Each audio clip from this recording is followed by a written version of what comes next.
Yeah, we finna talk about this shit, man.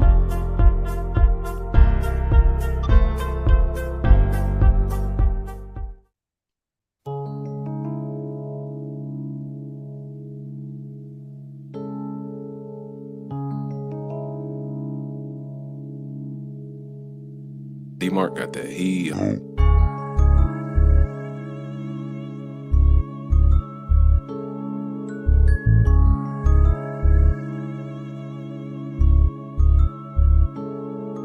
When it's drama time, bitch, ain't no behind. I'm a leader, I don't trust them. Say they love me in my mind, I don't believe them. Fuck these niggas, they don't like me. I'm Ray Charles, I don't see them. You my up, I don't believe. For drama, you need more people, so let's talk about it. People don't like me, and I still walk around loud from afar. But I'm close, I hear them crickets sounding. What you know about it? Get your low, I keep spinning round at 50 in that bitch. You just a squeeze, I send them bitches flying.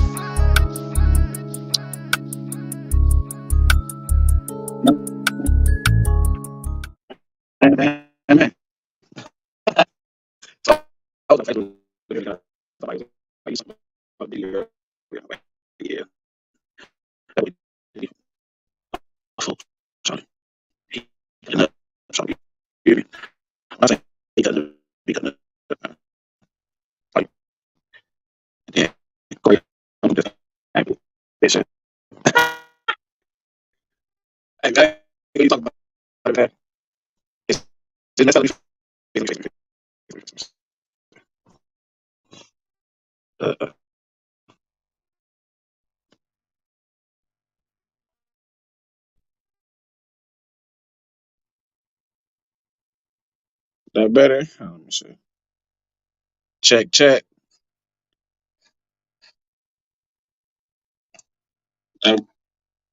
check. Mic check 1, 2.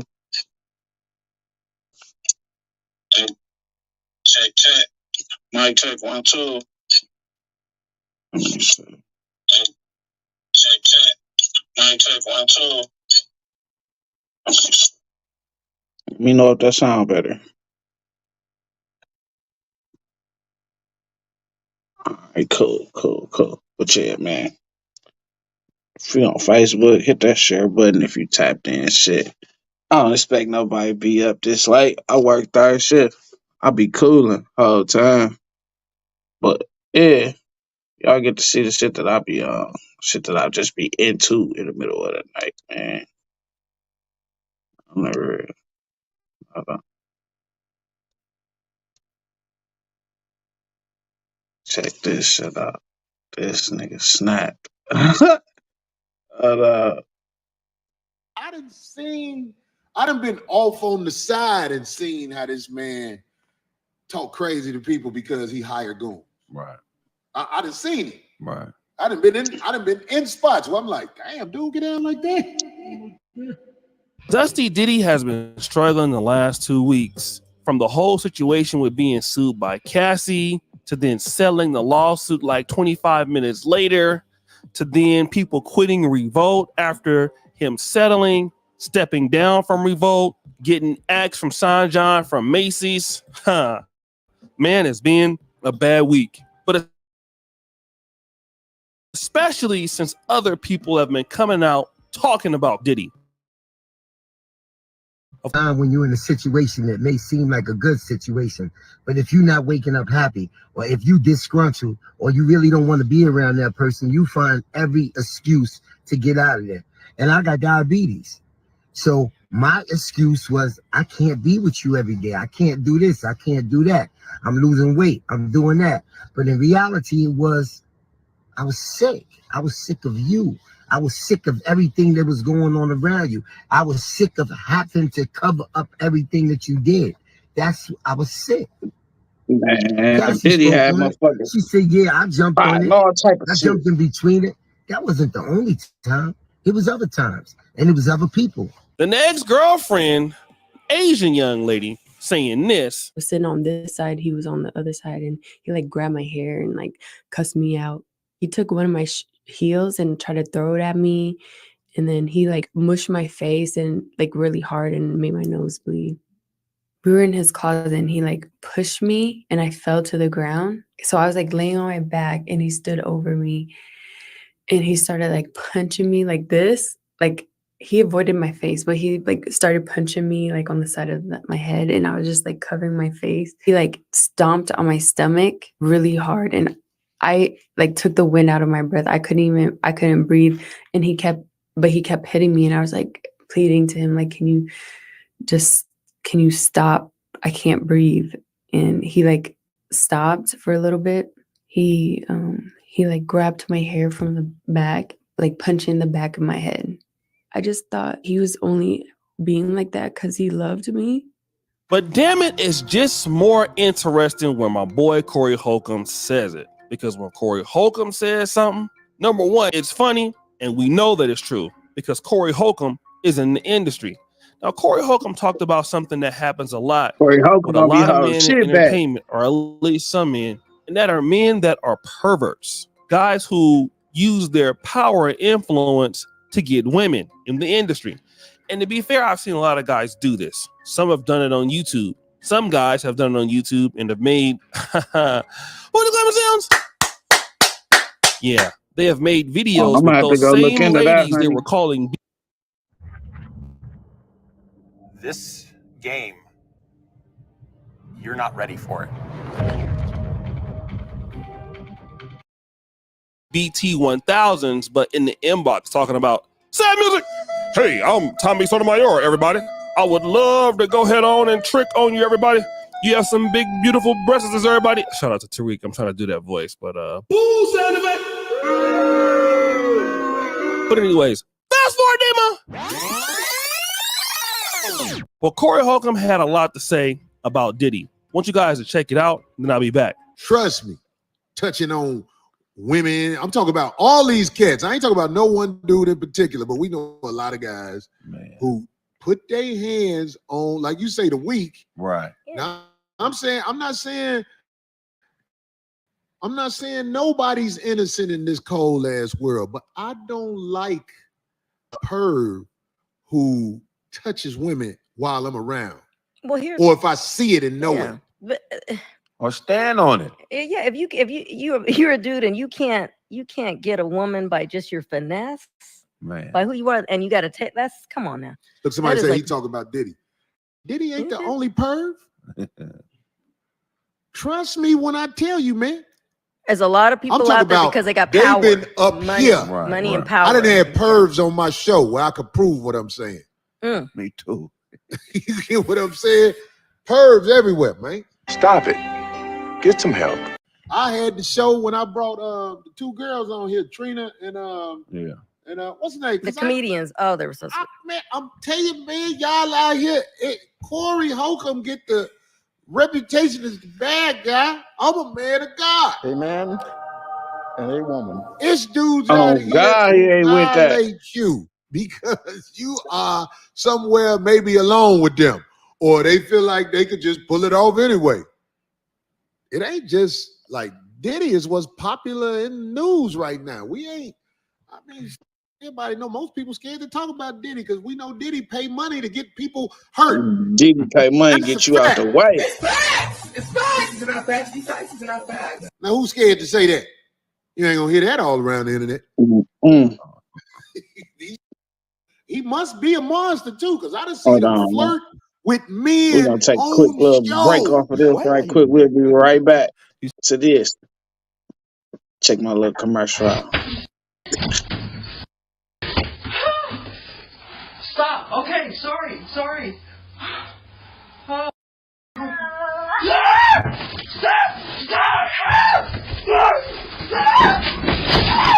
You know what the fuck I would have did to them motherfuckers? Be like, viral, sweater, viral. Chinese viral khaya. Hey, shala Chinese. Hey, because I done seen him flirt with men on shows. Why are you? You see the one with him flirting with Justin Bieber? Oh, poor baby. He was just barely coming out. He was only like 13. No. Did you see him on Drink Champ? Little bit. Yeah, that was crazy. I was like, I'm finna check that shit out right now. Ain't nobody swinging in there. They must know about how he hired goons. Yeah, I mean, they talking about it right now. Now that has hit the way. I saw it on Drink Champs. I was like, yeah, he must. He known for high, but I done been off on the side and seen how this man talk crazy to people because he hired goons. Right. I done been in spots where I'm like, damn, dude, get down like that. Not even that deep. How about not even the heavier stuff like that, but like just the reaction on certain things. And he knew a camera was on. Man. You know what I'm saying? Like, how you gonna act up like that on a show? But anyway, I want to it's tell lot. y'all It's a lot. It's a lot out there right now. Yeah, we could change the subject Sure. because that's all over the internet. Yeah, that's. If you ask me, that's nothing. I Mhm. already said more women gonna come forward because that's the hustle in America. Whether he did it or not, more women gonna come forward. They're like, oh, he paying that fast? And see, this is something that has been known about Diddy for a I while. said that I've too. known this in the 90s. I Like, said that as Diddy soon as is he about paid that that money, action. Diddy can get you touched. Diddy will get you it was touched. a rap for And him. that is how he pretty much intimidates the industry. Now, to be fair, when you have somebody out, When Diddy paid that money out, every female that he supposedly did something to, nigga, he could have winked at they ass wrong, fam. They was coming out the woodworks, nigga. They hit him with the Me Too act. Oh God, you would have thought he was R. Kelly little cousin or something, cause the way they got down on dog. So sad for Brother Love. So sad for Brother Love. out there like Suge Knight on the West Coast when Bad Boy and Death Row was beefing, yeah, it makes sense that you might have to fight fire with fire. I get it. And I can understand maybe having some of that animosity towards men in the industry because we know that, hey, the industry is crazy, especially in rap music. It's very real. But the issue that I don't understand with Diddy is going around doing all this beating stuff on ladies, especially when like they're probably gonna tell, bruh. Like, number one, we all know is wrong. But the thing is, bruh, they're most likely going to tell on your ass and stop the show. Here's the elephant in the room, bruh. You're doing this with non-black women. Stupid. Can I get a sound effect? What's your bummer? Let me just say this. To do this with any woman is wrong. Black, white, whatever. Okay? But this is something that brothers got to understand. A lot of black men still don't realize this, and I might get canceled for saying something that I know is true, but I'm going to say it. A lot of brothers want to go ahead on and date outside the race. Go out there and get somebody that is on some different type of hype. I get it. I can understand it. I'm not mad at you for doing whatever you want to do. You do what you want to do. Live your life. But here's what you don't understand. When you are a black man and you want to date in an interracial relationship, you have to be on your best behavior, especially if you're dating white women, Asian women, or Latino women. But in particular, my honest opinion, those first two, right? The reason why is because Asian women are usually looked at as honorary white women. So when you're going to date them, you have to be on your best behavior because disrespecting them is almost the same level as disrespecting any woman or white woman in general. So you can't keep whatever problems you got to leave those someplace else. Not saying leave it in Black America for sure, but you need to fix yourself. But here's what a lot of guys are doing. You think you got money. I'm going to go over there. I'm Diddy. I'm in the industry. Everybody want me. And you think you're bigger than what you are. Remember, you're still a black man. You're still a black man. I don't care how much money you got. You are not white. You're still a black man. The world's going to look at you like that. And all you got to do is make one mistake to find out who you really are. Ain't that what Jonathan Majors, isn't that what he found out? Yeah. And look who he's back with, Megan Good. Brothers got to really understand that, man. You can't be out here, doing crazy things in somebody else's community, especially when it's going to tell the story. Oh, she was young when she met him. Oh, I was groomed. And the same thing that Kanye West is about to go through. If he don't stop his stuff with the white woman that he got, he's going to be the next to fall down. And black men got to really stop tripping and got to understand that. When you go to another community, be on your best behavior. Shout out to Corey Holcomb for this information. Make sure you subscribe to the 5150 Show. And it's your boy, O'Shea D. Oh, yeah, Jackson. man. We finna get a quick music break in, man. And it's up. I don't know about you, but I take that brother shit real serious. Now I'll be back Nigga. with some more Diddy news. I Give me really a love second, my y'all. brother. Go collect some more data, man. Hey, I spent 400 for this deuce, but I'ma sip it with my brother. Bitch was bad, so I hit her with my brother. Don't go fucking with my brother. I'ma up and get the bustin' for my brother. If he check out, I can't explain that to his mama. I can run it with them choppers every time he says drama. If he ever had a problem, I was there to help him solve. My brother always say he good, but bitch, your problems, they my problems. Bitch, your mama, she my mama. I crack commas, you crack commas. Take the phones, it ain't nothing. Call me when you get yourself together. If you got half, I got half, we can split whatever. And if I got it, then you got me in this shit forever. Get on his ass if he slacking, but it's for the better. Get on my ass if I ain't cracking, stacking up some cheddar. I love shining, but sometimes it be that rainy weather. Packed out and we all share that pain together. Lock, he just called the other day, gelling. Side call, said 5 more G's, belling. Nigga, I really love my brother, nigga. I'll push your motherfucking head, nigga. I'll play with nothing else. Hey, I promise to do right by my brothers, hey. If the police hit the lights, I can't stop, it's too much in this car. Cause I do life for my brother. If it's wrong, then I gotta make it right for my brother. If I got it, then my brother know he can get it. Used to share noodles, now we eating Benny's. And my plug, yo plug, I don't want a penny. If folks pass me the heat, I'ma leave it empty. I can leave bro the falls, I got trust in him. From the trenches really laid in them cuts with me. I should've went against the hood, but I didn't, brother. And for that, I swear to God, I'm feeling dead forever. So when my brother called my phone, I'll be with whatever. We at least together, try not to crib together. And I'll get blessed more than script, but I'ma sit with my brother. This bitch will go up, so don't be tripping on my brother. Tripping on my brother.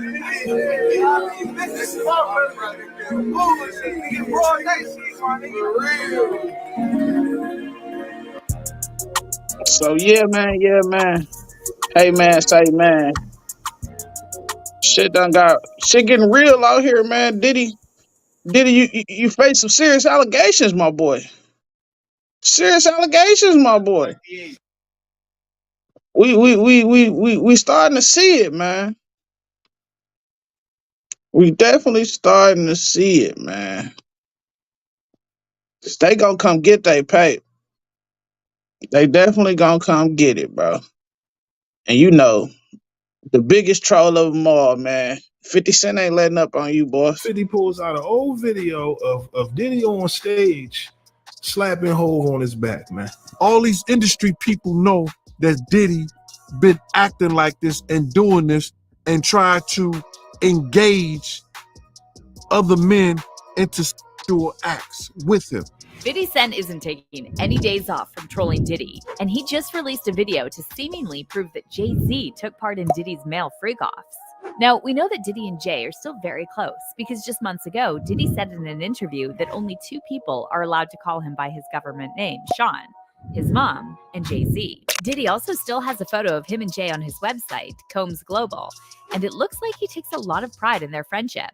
But is 50 Cent now implying that Diddy and Jay were more than friends at some point?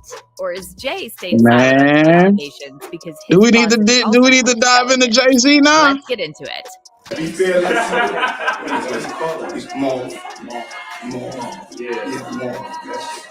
Let's go celebrate this.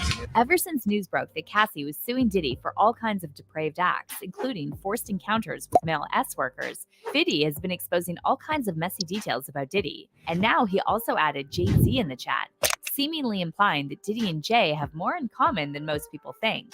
Now, 50 Cent and Jay-Z have been at odds for more than 2 decades, and at one point, 50 even accused Jay of buying his way to the top. Let them be fooled in America and think there's a competition there, because America can be purchased.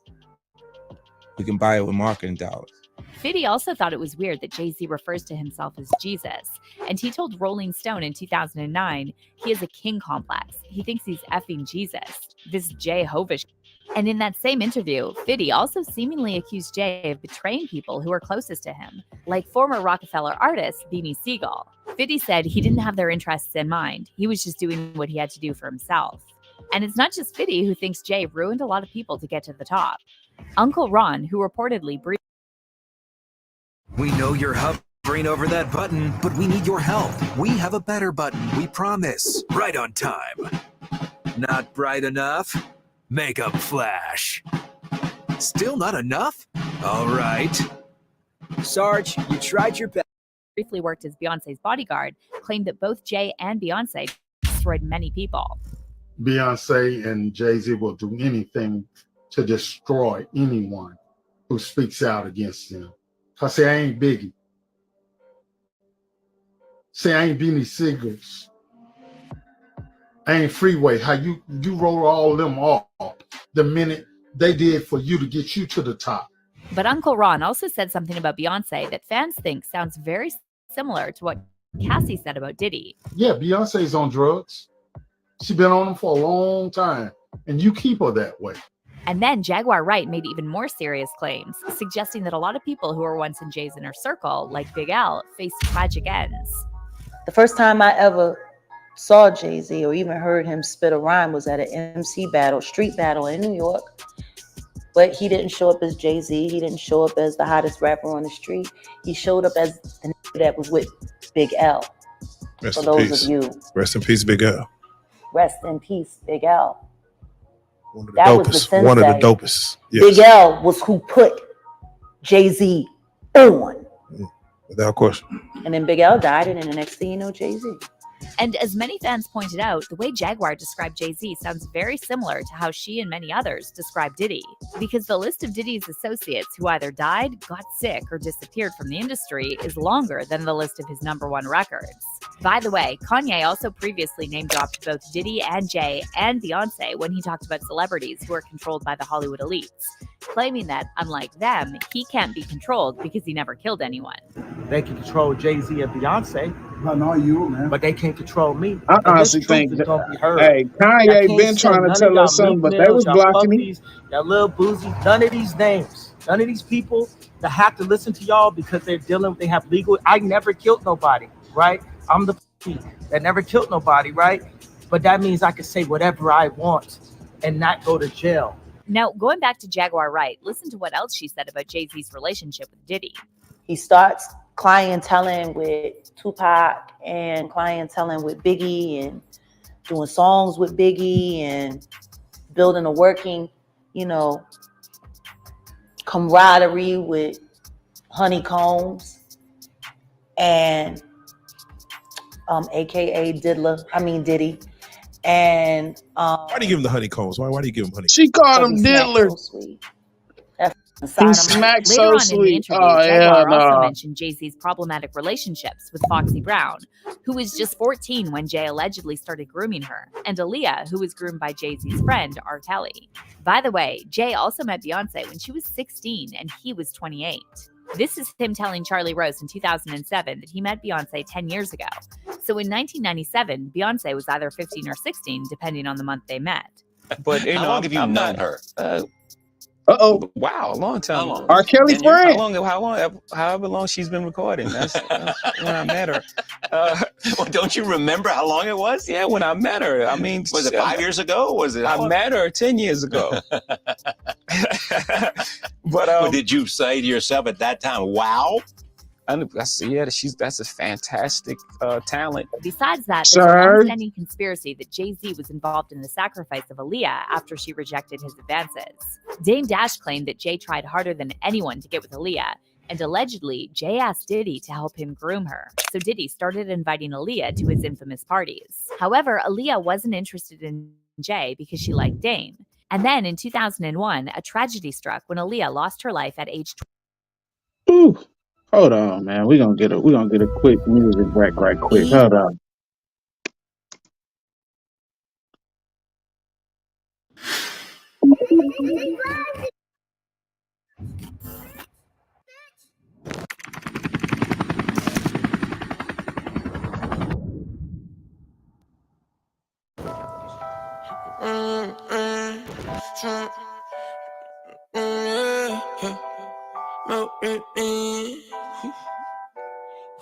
I need you more.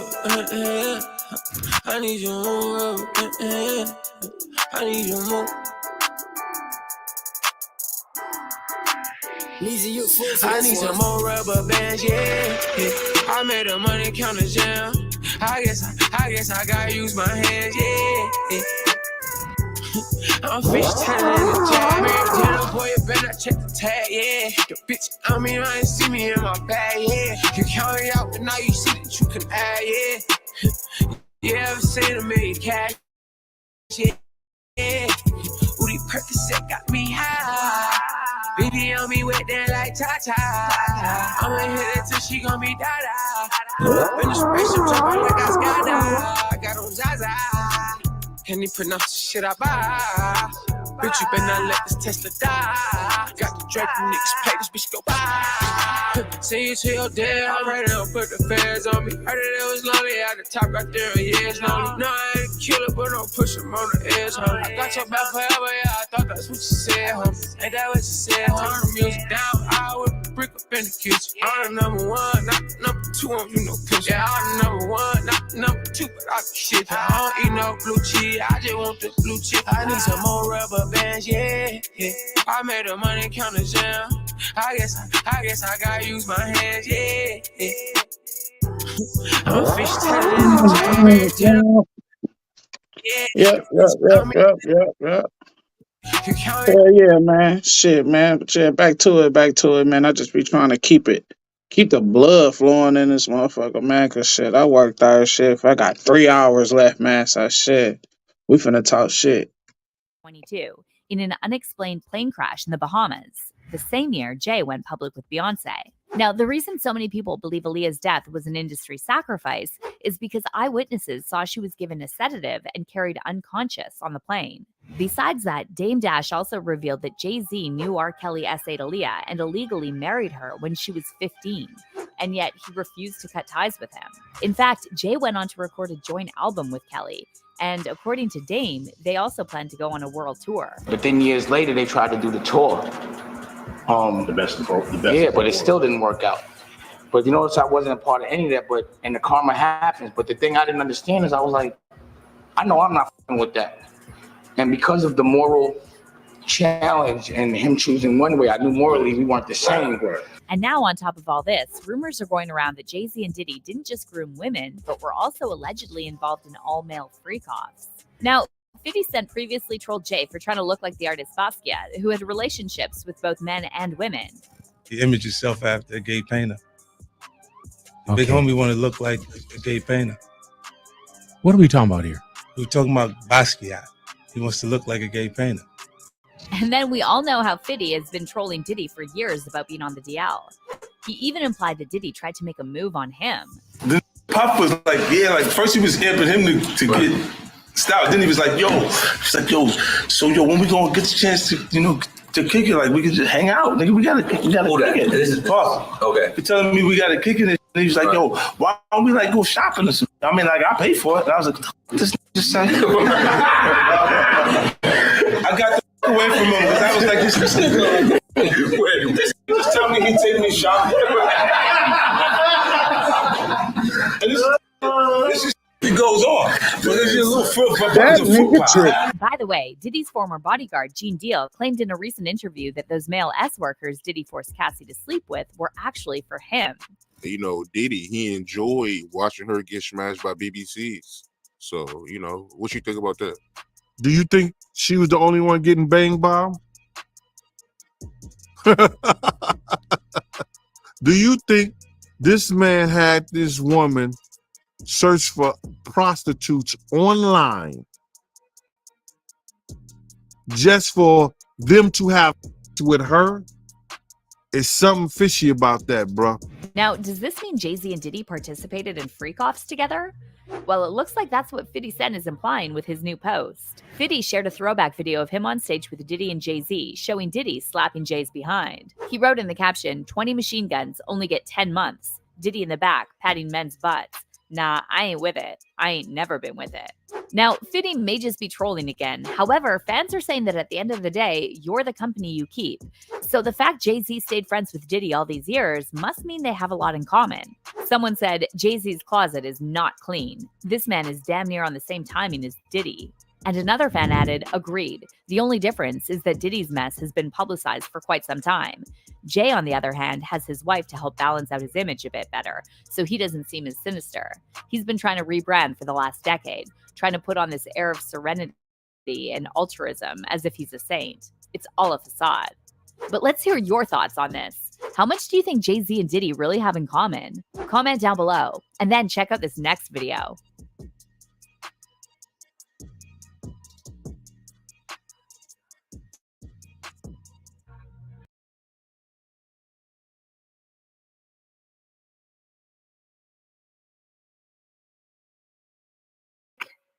I can't breathe. It's crazy. The craziness of this DIDDY case is like, Well, we locked in. I'm I'm here every night, third shift. So in one of my other videos, actually in one or two of my other videos, I briefly mentioned Jay-Z. So if y'all have been keeping up with this story with me, with the DIDDY case and everything that's been coming out on DIDDY, it's like really, really insane out here right now.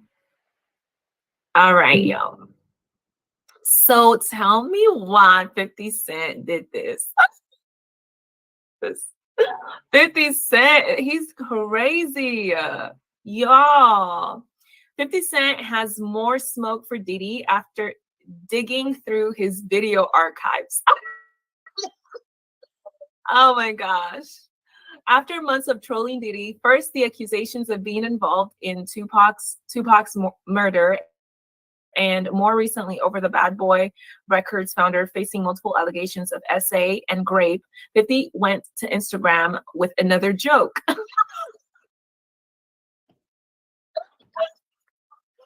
He's stupid. Oh my God, what's wrong with 50 Cent? He's so dumb. He doesn't even care either, unapologetically. The 21 Questions rapper posted footage from the Screamfest 2007, his joint tour with T.I., and in the clip, we see Diddy and Jay-Z performing alongside the tour headlines. Just as Hove begins, or H-O-V begins, his 2003 song, Encore, Diddy is seen smacking Encore. Hove's backside several times. Hove's backside several times. I watched this video. We're about to watch this video. 20 machine guns only get 10 months. Diddy in the back, patting on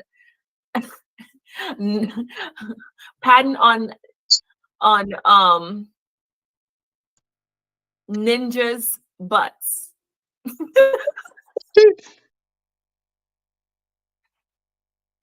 Y'all, I cannot. Like, is this real right now? Is this for real right now? Like, I cannot. Okay. 50 Cent wrote in the caption referencing T.I.'s 2007 arrest on gun charges. Nah, I ain't with it. I ain't never been with it. Bars. LOL. Oh my God. You want to take him back? What you gonna do? What you gonna do for him, Jay? I want to take him back a little bit. Well, see it, my nigga. You know this shit on the fucking city, nigga.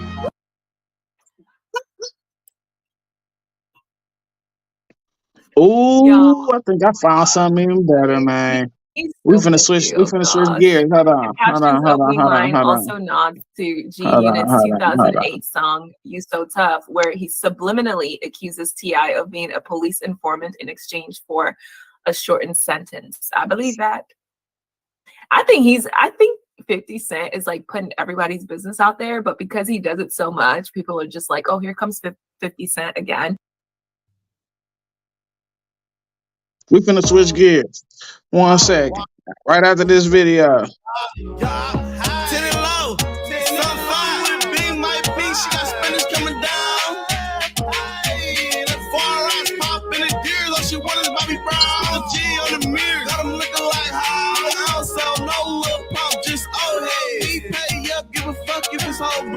Nigga, what?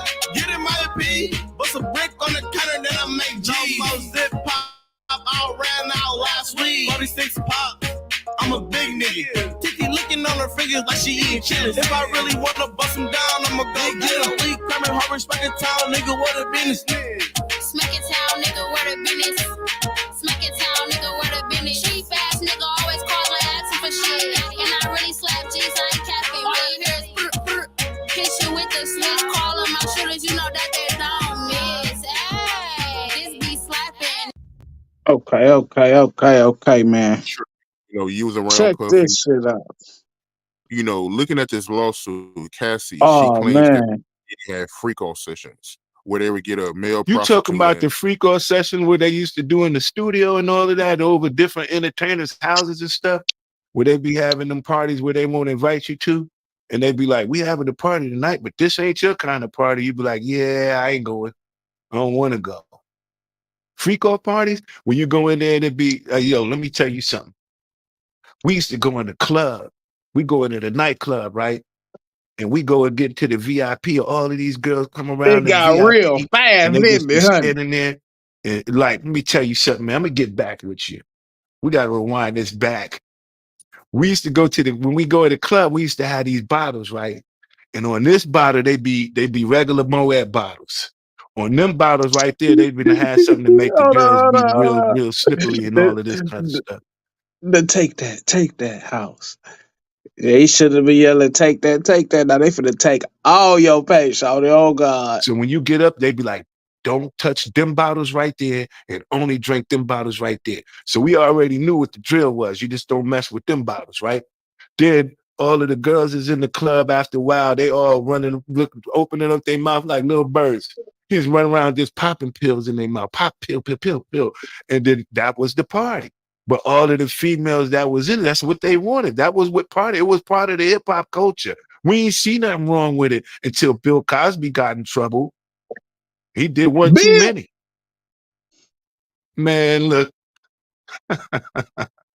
I used to, let me tell you something, I mean to cut you, this funny. I used to, you know, we used to be on the road, you know, you'd be like, yo, let me go to my Puff room, see what they doing. And you knock on Puff door, he'd be sitting there damn near butt naked. You ever just had a grown ass man answer his hotel door butt naked and they'd be like, come on in? You'd be like, I'll come back. You ever close your eyes, you be like, I guess you're not presentable. And then walk away, because see what happens is if they be like, come on in, and then you come on in, they be like, this man just came into my room. I'm sitting there butt ass naked. I told him to come on in, and he came on in. You be like, so what's going on for the day? Acting like you don't notice he there naked. You be like, bro, put some clothes on. What are you doing? Walk. I don't want to see you naked. Grown man stuff. Yo, that's kind of disrespectful. So What when you you get doing? that's called the test off. How you make sure you breaking in. Yo, call the artist up here to the room, tell him I want to have a meeting by my tub. He be in there by the tub and stuff, soaking and stuff, butt ass naked. You be like, how the hell am I supposed to have a meeting with a nigga butt naked in the tub? Nah, man, come back, man. Let me know when you presentable. That and then freak off parties, man. Listen, I'm not an angel.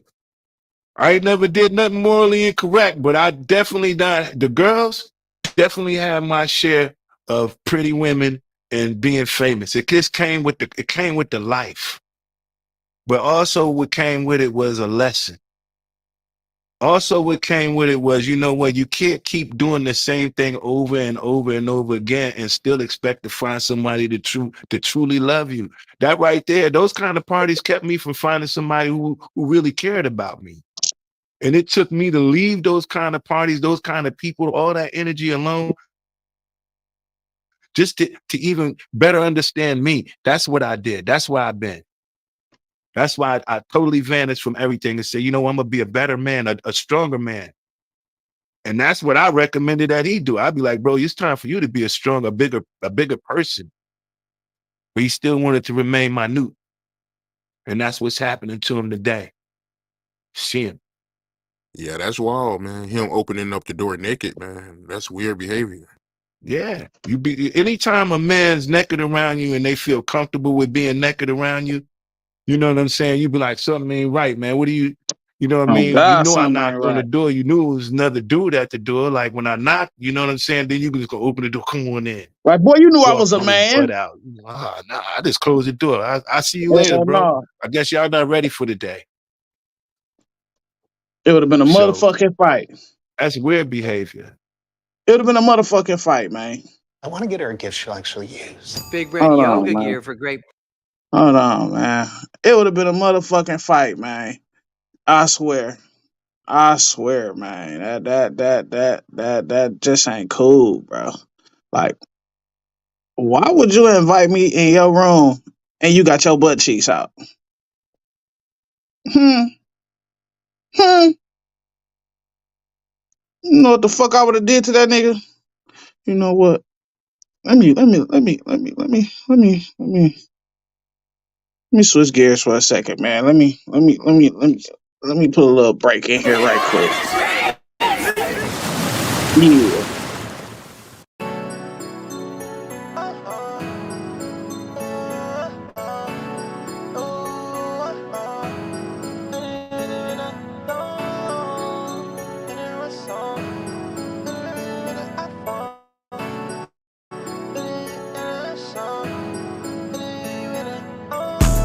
Slap crazy off the iPhone. Bet your main bitch gon' like this song. Bend a nigga down, boy, he could gone. Hop in his car, it's a smack song. Smack crazy off the iPhone. Bet your main bitch gon' like this song. Bend a nigga down, boy, he could gone. Hop in his car, it's a slap song. Big Frank had to do this shit again. Blowing straight side smoke going through the wind. Sticking with my brothers, I don't fuck with new friends. I can peep the fake, I can see it through the lens. Run with my hit because the city cold. Bitches fucking brothers, yeah, these hoes bold. Boy, you ain't solid, yeah, you all told. Run into that paper like I'm Naruto. She keep calling on the E-way. Ripping all this green like I'm CJ. Spin up on the ops like a DJ. Niggas flipping sides like they freeway. Yeah, Big Frank, I really get it. Gotta pay my way up in this shit, so what's the ticket? Put my foot up on their neck, yeah, they gon' feel it. Nigga, this ain't middle school, we really with the drilling. Nigga, slap crazy off the iPhone. Bet your main bitch gon' like this song. Bend a nigga down, boy, he could gone. Hop in his car, it's a smack song. Slap crazy off the iPhone. Bet your main bitch gon' like this song. Bend a nigga down, boy, he could gone. Hop in his car, it's a smack song. They be sleeping on the kid, but they know who fucking better. Super throw Dave, now I hit it, now she wetter. Yeah, life be moving fast, better get your shit together. Baby, hop up in this whip, sit that ass up on this leather. I ain't dumping off the work, but I'm slapping off a show. Made 60 off the rap and I ain't had to cook coke. Get up off your ass, tryna live off some hoe. Walking up the wrong way, you get cracked like a joke. Better listen to that Dolph get paid. Work hard, got me feeling like a slave. But niggas, they gon' make me catch a case. Don't be clingy, baby, I need space. Baby girl, you know the rules before you hop up in this ride. Bitch, piss up in that cup, ain't no restrooms tonight. Count G's got me irritated like some fucking flies. Yeah, that's my busted baby, got me feeling like I'm plies. Slap crazy off the iPhone. Bet your main bitch gon' like this song. Bend a nigga down, boy, he could gone. Hop in his car, it's a smack song. Ain't deal. Happy to have you back on the platform, my guy. Man, did I ever go anywhere? I'm here. Let's go. Hey, man, I had to bring you back on the platform, man. 2 more victims came forward. So, hey, man, I had to bring you back on, man, to get your opinion. So I want to get right into it. One of the victims, she alleges that, Diddy and Aaron Hall back in 1991 took turns raping her. What you think about that? Well, I think because the New York state law has made rape just like murder, there's no statute of limitation. A lot of people going to be coming out the woodwork charging these guys who did things like she said that they did way back when. Now, Cassie has already proved that Puff is capable of doing what this girl said. Now, did he do her? Don't know that. Aaron Hall? Don't know him either, brother, but I know of him. He was a good friend of my family, K. Slay, but I learned from him some stuff about him from K, but I learned something from him directly by Gloria Velez herself. She told me that he was dealing with her when she was 16 years old. I think she made a statement to everybody else. But it was this particular time that I was bodyguarding this individual, Scott Storch, and we was at Thanksgiving dinner. And he had Gloria Velez that he had gave her a Cartier watch as a gift. So I'm bodyguarding him. And first we was at Kanye West party. This is no bullshit, bro. We was at Kanye West party in North Hollywood. And one of my dudes who, he's a Crip, he came over to me, he said, yo, Gene, my dudes is gonna come do something to your man. He's shining like that. I said, well, you know what that means, dog. He said, but Gene, I'm gonna get you 10 minutes to get him out of here. I said, bro, give me 5 and he out of here. So Gloria Velez was with us. So then she gonna say, you gonna let your bodyguard tell you what to do? I'm like, yo, Scott, I'm gone. I'm at the door. So Scott came with me. We went to the Charter House in Malibu from there. So we get to the Charter House. It was me, Scott, friend of mine's named Cree, one of Scott rappers that he was finna put on and everything like that, because he had a thing called Tough Jew Production, and it was Gloria Velez. So we started talking about relationship and how older dudes always want younger girls and stuff like that. And she brought up Aaron Hall. So I know Aaron and Kay was cool. So she said, yeah, Aaron, he was, for light of a better words, having sex with me, and I was just 16 years old. So me questioning her, I said, so where did he meet you at? And she said, we met at a club. And I said, when you supposed to be 21 years old in the club? And she said, yeah. I said, so Swear when did he he is. find out that you were 16 years old?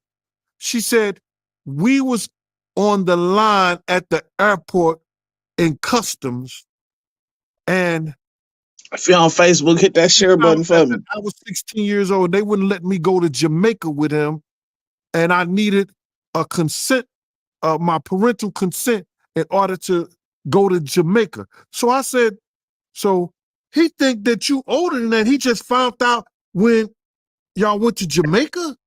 She said, yeah. I said, so how could you fault him? You in the club and it's 21 years. You understand what I'm saying? The club say 21. You 16 years old now. He bagged you. He put you on a flight finna take you to Jamaica, and he found out you 16 years old when he gets to customs. He's still at fault. He should have let a little young ass go. But now he's news now. So, and she put that out, but she ain't tell the whole story. But she told us the story at the table when we was at the Charter House in Malibu. For me, and it's a lot of people out there, because I've seen people talking about it on social media. You got a lot of people, man, that look up to Diddy. And it's a lot of people out there that's in disbelief, but you being around Diddy, you knowing him, you think he's capable of raping a female, man? Bruh, he just, he's capable of doing what Cassie said he did. Cassie said he raped her. You understand? Against her will. She won a lawsuit that he raped her against her will. You understand what I'm saying? So he's capable of doing a whole lot of stuff. Yo, bro, this ain't nothing new. All this stuff been going on in the industry for a long time. You know, wasn't you, didn't it mess with your head up when Aaron Hall said, and he said this years ago. Hold on. We'll be back. That shit get real. I got VVS on, make a big freeze on, I got VVS on, make a bitch freeze, trip European, Mary on the jean, V long T, pulling on me like please don't leave, honey bun on me all blue cheese, no rubber band all loose leaf, I kick shit like Bruce Lee, bankroll on me like Hoochie, I got VVS on, make a bitch freeze, trip European, Mary on the jean, V long T, pulling on me like please don't leave, honey bun on me all blue cheese, no rubber band all loose leaf, I kick shit like Bruce Lee, bankroll on me like Hoochie. I got these diamonds, they VV. These niggas ain't ballin', they literally. These niggas ain't gang, they enemy. Shoot at a nigga for thinking they street. I'm rockin' your bitch, I'm scratch out the trenches. They begging for beats, so I'm granting they wishin'. You know that it's murder, we leave them in ditches. We fucking they bitches and switching position. My nigga living like Pablo. I fuck with the Mexican, shout out Diablo. He put me onto the guapo. Bust it down, now we living like Chapo. If you got 100, then I got 100. Let's put it to use. You better have all your money together if you wanna war with my troops. Young nigga feeling like Michael Villain, cause I got the juice. I get the drip, will be on my sleeve. Bitches on me every time that I breathe. I got VVS on, make a bitch freeze, drip European, Mary on the jean, V long T, pulling on me like please don't leave, honey bun on me all blue cheese, no rubber band all loose leaf, I kick shit like Bruce Lee, fake roll on me like Hoochie. I got VVS on, make a bitch freeze, drip European, Mary on the jean, V long T, pulling on me like please don't leave, honey bun on me all blue cheese, no rubber band all loose leaf, I kick shit like Bruce Lee, fake roll on me like Hoochie. Shirt down, all the diamonds on me, turn the climate on me. Yeah, I'm smoking Obama, my wrist on Obama. I just take a bottle, I do what I want. I'm time to another level, put on my mason and press on the pedal. She digging me too, she gon' need a shovel. Water on me, she gon' need an umbrella. Ella, Codeine, now I'm sipping on tea. Baby, don't cut on no kettle. I'm cool as a cooler. I took the trip down to my jeweler. I told them I won't see no metal. My brothers, they rebels. I tell them to get you, they got you. It don't even matter wherever. I'm shaking obnoxious. This shit can't even fit in my pocket. I'm popping my shit on the regular. Marry my team, she can't for 70 things. I keep the Wu-Tang cream. I had a dream, then I woke up, I was ballin'. I feel just like Dr. King. I feel just like Ali. And like a run for he walked in the ring. Now they dance on my neck and my wrist and my ring. Cut off the light, baby, watch how they drive. VVS on, make a bitch freeze, drip European, Mary on the jean, V long T, pulling on me like please don't leave. Honey bun on me all blue cheese, no rubber band all loose leaf. Kick shit like Bruce Lee, fake roll on me like Hoochie. I got VVS on, make a bitch freeze, drip European, Mary on the jean, V long T, pulling on me like please don't leave. Honey bun on me all blue cheese, no rubber band all loose leaf. Kick shit like Bruce Lee, fake roll on me like Hoochie.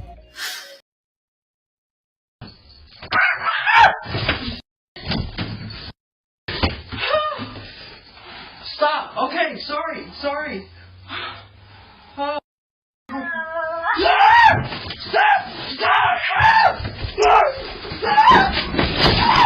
You know what the fuck I would have did to them motherfuckers? बिलाई बिराल देख sweater से बिराल Chinese रे बिरालो खाए ए शाला Chinese Hey, Let's yeah, man. from them right now. They're nice. They're not. I don't care. I don't care if they're flipping nice. That guy looks like him in business. He looks like the guy from Flushed Away. Oh my mom, you know what the fuck I would have did to them motherfuckers?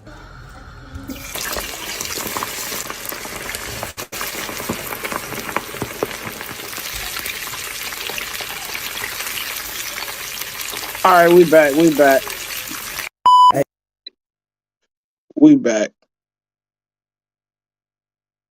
Back. I'm gonna give y'all publishing, but y'all can't talk about Janice Combs, Justin Combs, Sony, Bad Boy, or anything that happened. Y'all can't talk about none of that. But there's some artists that didn't say anything, that didn't sign it, and they able to talk about anything they want to. And that's Danity And I Kane. think that's those girls that was, I knew it. Danity Kane. Yeah, I knew it. I think a couple of them didn't sign it. And All of boy, them oh didn't sign boy, they probably gonna go after him too. Cause I heard him, and I'm giving you this, Aubrey. He stood up there and he said in front of a lot of people, we were in the studio, and I said something to him and walked out the studio. He said, yo, I'm gonna drug their ass off and pick them up and pip them out to my nigga. He said, I'm gonna drug them out. I'm gonna get them all on drugs, and I'm gonna pimp their ass out to my nigga. I was like, damn. Them somebody kids, and walked out. And it's somebody that heard me. It's somebody that heard me. I mean, well, it's not only somebody that heard me, it's somebody that I know who was in the studio at the time that happened, and I still talk to him today. And we were just talking about that the other day. He done moved back to Indiana. I don't That know shit why. terrible, bro. I'm gonna give you that one. He said he was gonna drug them all out and pimp them out.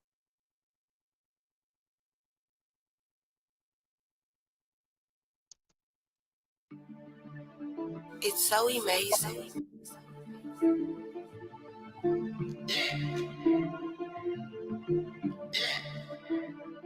Trying to explain why you snitch niggas say that shit. She tapped my name in her flesh cause I made that bitch. Bad attitude, but she got bands so I'ma break that bitch. Bitch nigga, keep flexing with them bands, watch I take that shit.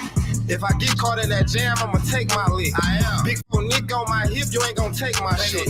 No compression when I stretch it, I just take my shit. If we beefin', I ain't gon' kill you if you play my shit. My mama said I need to get my life right. My eyes low like I just woke up in the light bright. Threw me back to 30, but I ain't going night-night. Selling dope and pimpin' hoes, bitches Mike. We gon' take off when the time right. Watch how I get your mind right. Gotta focus on your grind right. Don't get caught in that limelight. Giuseppe's on your feet, ho. No, that's only for me, ho. She gon' cheese me like a Cheeto. Get cheat on, ski don't beat on. I sold that bitch a dream and she bought it. Little bitch. I'm serving all the fiends, they keep calling. All these hoes love me cause I'm ballin'. I'm that nigga. She ain't know how to post, so I taught her. I'm daddy but not her father. Trying to explain why you snitch niggas say that shit. She tapped my name in her flesh cause I made that bitch. Bad attitude, but she got bands, so I'ma break that bitch. Bitch nigga, keep flexing with them bands, watch I take that shit. They thought I fell off with the perks, but I take my scripts. This a swindle ship, you can't sink my shit. I heard the ops play my shit. I shot a nigga and he still sang my shit. Ooh. I get it, I don't say my shit. Ooh. Make some more. I ain't know Fred from the band said something. We finna dive into that.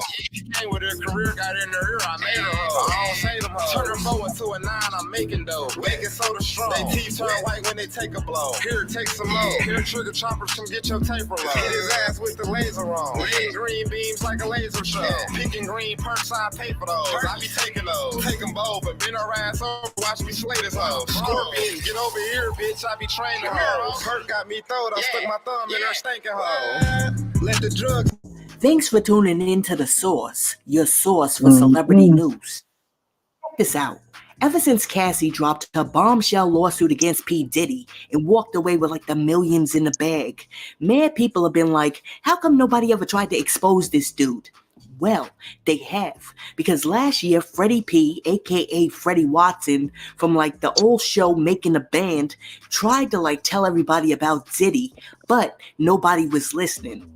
Not only did Freddie P say that P. Diddy threatened to take his life, but he also said that Diddy robbed him and the other 5 members of the band blind because Diddy walked away from the show and the band with over $44 million in the second season alone, while he only hit them off with less than $500K for all 3 seasons to split among all 6 of them. Freddie P also said working with P. Diddy was such a traumatic experience that it messed up his mental health so much that sometimes he wakes up in the night gasping for air and doesn't even want to be here anymore. Freddie went on to say that P. Diddy is a talentless parasite who will try to ruin you if he can't use you. And he also said that P. Diddy is so shady that he gives his family members his artist publishing rights. For example, Freddie said that Diddy's mom used to own the band's publishing rights, and that Diddy's son, Justin Combs, used to own Mace's publishing rights, which means that while they were basically making zilch off of their hard work and artistry, Diddy's mom and son were collecting royalty checks for years. Check out what Freddie P has been out here on the internet saying for the last year. Niggas got their foot on your neck. Niggas want to see you fall. And if you niggas, you know what I'm saying, like, it's this nigga Puffy. And my main motherfucking reason why I really hate fucking life, dog. Like, people don't even understand. It take a lot to do this video. I don't even know if I'm gonna release it. But I needed this for my sanity. I had to just break away and talk to myself real quick. But people don't know what a nigga been through. To be at your highest peak and have it snatched away from you because you don't want to kiss ass. And man, we all black people, man. Black people continue to step on each other and hold each other down. And that shit for people mental. I'm the nigga that running there and blow your shit loose, bro. I don't give a fuck. Do you really want to be in a situation where you make a man that mad, dog? Well, you take it from a man. Fred would have killed niggas if he ain't had no security. My nigga, I had my freedom almost taken away from me several times, dog. You hear me? Trying to survive, my nigga. can't go get no job. You just want to be regular sometimes. You can't even go get a job. You walk in the job, hey, it's Freddie P. What's up, boy? You gotta back up out of what the fuck. You can't even be a regular human no more after some shit like that. But he don't know nothing about that because he don't come from this shit. He don't come from this shit for real. Niggas like that don't come from this shit. Niggas like that don't think about all about hurt. Getting gain, power. Niggas gonna die horribly, man. You niggas gonna die horribly. Tested for cancer, something, man. God gonna get you niggas, man. Cause you fuck with God hard, man. You got a nigga like me don't even care about no money. Freddie P never was a hoe. From my city than any one of He these used to niggas always did. stand on his shit, win, lose, and Over draw. time, them niggas just shoot videos though. Them niggas ain't never did shit for Gibson Paul, William Paul. Them niggas ain't never built no homes for the homeless. Them niggas ain't did nothing I would have did. Them niggas exploited my city, they exploited the culture. Y'all don't know, I'm just telling y'all, man. Be mindful, dog. Appreciate what you got, man. But you're not God, bro. When God put you on a mission to change people's lives, you do what he asks you to do. And you'll be rewarded. Nigga at 900 million, nigga, you still at 9. Kanye done passed you. Jay done passed you. Cause they don't practice bad business like that. They ain't stepping on each other to get where they gotta go. Jay practiced bad business, Fred. You spoke wrong, my nigga. Jay-Z, nigga, Dame made millions. Bean made millions. All them niggas around them made real money. Nigga, you ain't made 200,000 with you, nigga. But you done made over 60, 70 million off, 70 million off us, nigga. We ain't make 200,000 a piece off you, nigga.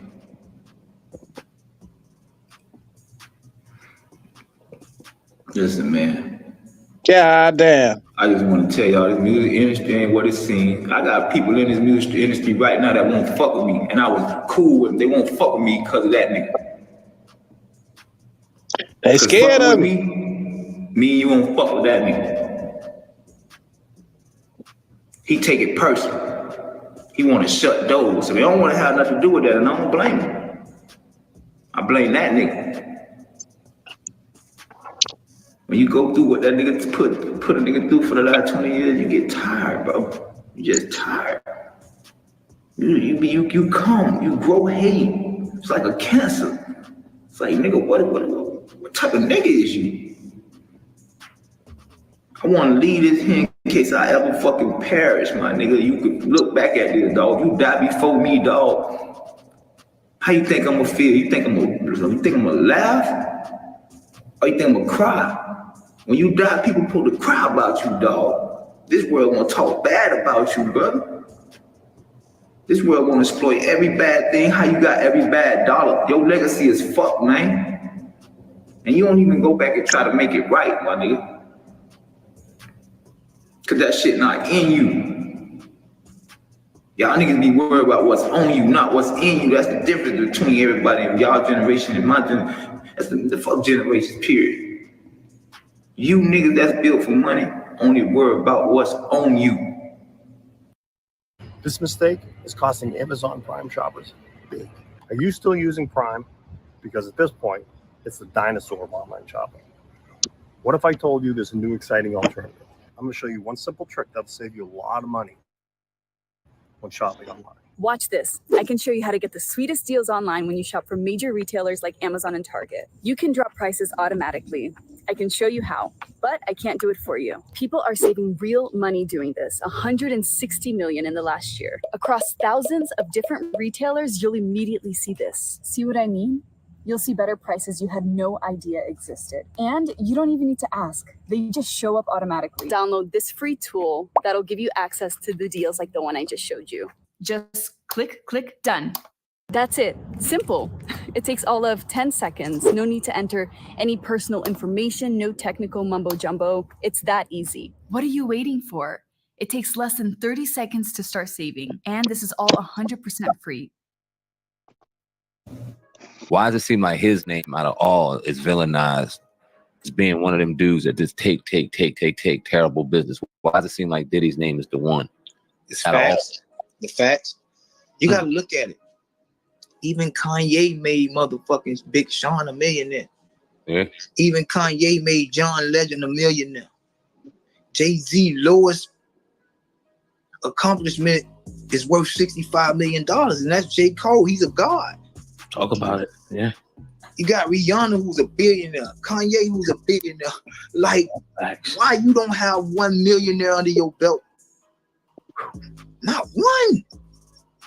You get what I'm saying? It's the facts, bro. You done deal with 40, 50 artists, man, and you the only one that made money. You the only one. You the only one that's still surviving. Jay-Z got a list of people up on there. Even fucking Beanie Siegel made money. Dame made money. Big, the whole camp made money. Petey Crack, all them boys made money. Diddy the only one, bro, because he don't have no talent. His talent is robbing people. His talent is picking out the best store. I can tell you now, he from Mount Vernon.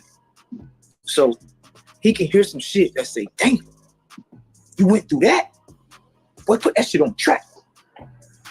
Sell it to the people because of his face. And you know, he the gatekeeper. You get what I'm saying? So he ate off that. He ate off having resources. He ate off being the one that can walk you through the door. You don't have no talent though. Why are you richer than the talent? Because you robbed the talent. Why your son got Mace motherfucking publishing?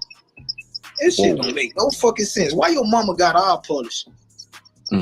This shit don't make no sense. Why my son ain't got it? You get what I'm saying? Like, it's just evident, like, he's the only one that practiced bad business, and that's why that nigga can't touch a bill. Because he can't touch $1 billion, because it's gonna be hard to get the next 100 million. The world don't need you no more.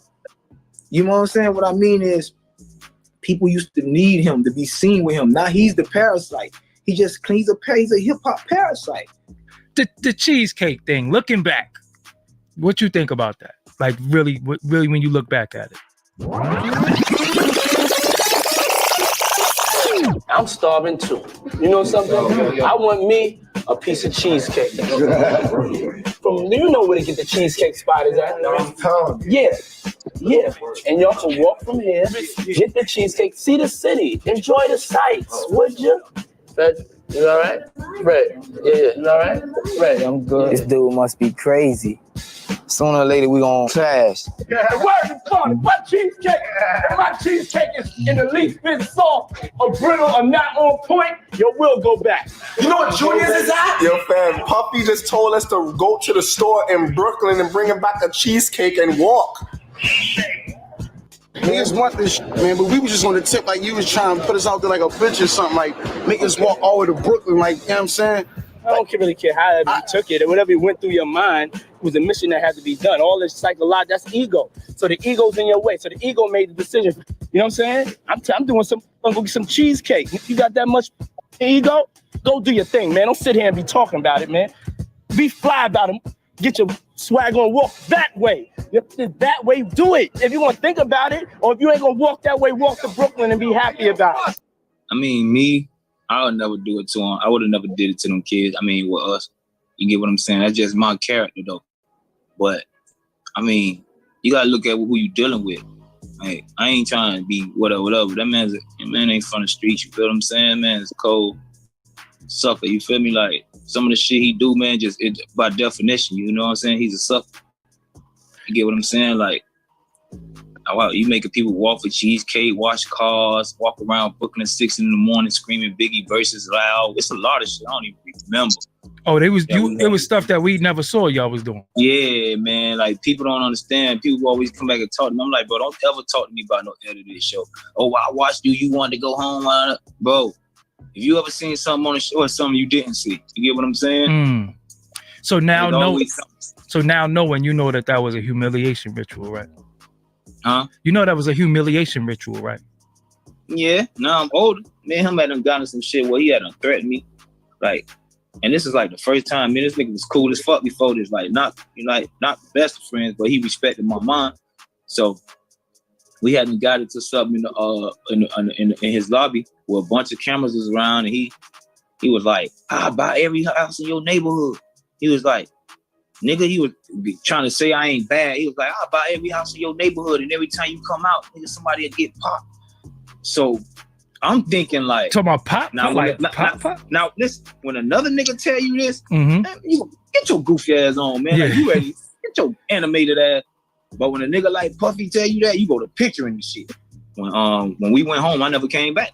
So That's was why it a he- vibe? It was an aura? Was it something that you seen? Or when he said what he said that you was like, I don't want to be When he around? said, like, I'm the type of nigga, man, when you threaten me, it's up. Like, I was outside the studio. Most people have no clue that in 2023, the best way to make money on Amazon is not with physical products. It's Amazon's other company.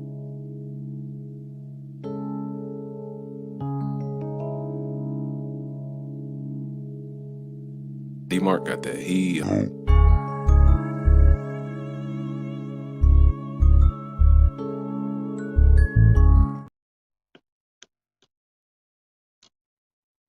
In the G-Wagon. I got the Mac on my lap. He got a 38 on. We done. We sitting right across. It's a parking lot, like across the street, and then it's an alley that'll shoot us right to the street, a one-way street that's gonna go straight to the West Side Highway. So I'm finna, you know what I'm saying? So we had did our little homework. We had figured, watch the block, make sure with no police part out there. So we sat outside for 2 or 3 hours waiting on this nigga to come out, and he never showed up. You was gonna, I knew you was gonna give it to him? Yeah, hell, fuck yeah, I don't play like that. Damn. Like, hell yeah, my mama sold out. Like, he was gonna get everything he asked for, and cause I know it'd be him, Uncle Paulie, and like another security guard. You feel me? And I know Uncle Paulie no real nigga. You feel me? But man, I've been in war with real niggas my whole life. So a lot of people probably want to know, besides what he said to you, that the world don't know that you and him had this incident where he kind of threatened you. What is your issue with him exactly? Man, just probably like a year or two ago, I ain't really had no issue. I was willing to overlook all that shit. You get what I'm saying? Because I still was making it in the street. Like, I still was counting boxes of money. So, we was gonna do a reunion, I guess, like 2-3 years ago, and Sarah showed me the contract, a copy of his contract of what he had with MTV, and he had made $44 million off us, and I never knew it was that serious. So now, on top of you never even splitting $500,000 between us, fuck $1 million, you ain't even take $500,000 and bust it down between us. On top of you doing that, on top of me hearing rumors of how your whole staff was fucking us and setting up shows and telling us we wasn't getting paid this and setting up shows for $70,000, $80,000 and busting $20,000 in one group and shit like that. They did a lot of fuck shit. That's why I say everybody in Bad Boys sucks. All of them. Stevie J, all them niggas. That's why you see them niggas now, niggas creep. D-Dot, Angela, they creeps, man. I was telling them in their face, they know not to play with me, man. You get what I'm saying? Like, all them niggas sucks. All of them used us. All of them made money off us. All of them made more money than us. You get what I'm saying? Off of our show, and they wasn't doing shit. When I say these niggas that show up once a week, these niggas wasn't doing shit. These niggas walking around with envelopes fatter than all. Listen, when that man, it's kind of like a situation with Mace. Like Mace's situation kind of like, he felt like Mace owed him. Like, Mace fucked up the money. Mace fucked up the money. He felt like I fucked up the money. He had told me what he wanted to do, and I walked away from it. You get what I'm saying? So it's like, nigga, oh yeah, that's how you feel. I'm gonna make sure you never. I chose St. George's University School of Medicine because at the time that I wanted to go into medicine, they were the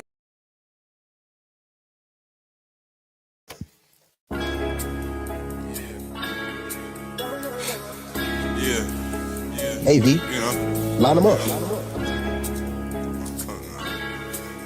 Hey, nigga. Yeah. Hey, big rocks. TikTok, Cartier, watch the big hit like my wrist box. Flip flops, ziplock, bag of dope. Roll to that big wop. Swiss Glock, skip pop, jump in that water, you swimming with big sharks. Push down the button, no key start. Limit 200, you hear when it screech off. Big rocks. TikTok, Cartier, watch the big hit like my wrist box. Flip flops, ziplock, bag of dope in the road to that big wop. Swiss Glock, skip pop, jump in that water, you swimming with big sharks. Push down the button, no key start. Limit 200, you hear when it's big talk. I'm in my bag, that shit really sad, that these niggas mad. Oh, wait, I'm racking up cash, I'm sitting on your ass, so I don't get no fuck what y'all say. Boy, I'm outside today, where the bitches with the finest face. I'm trying to get her to my estate, get her bustin' like she signed a Drake. Big dog status over here, little nigga can't ride this wave. If I tell your bitch been over best, she'll go and she gon' do what Simon say.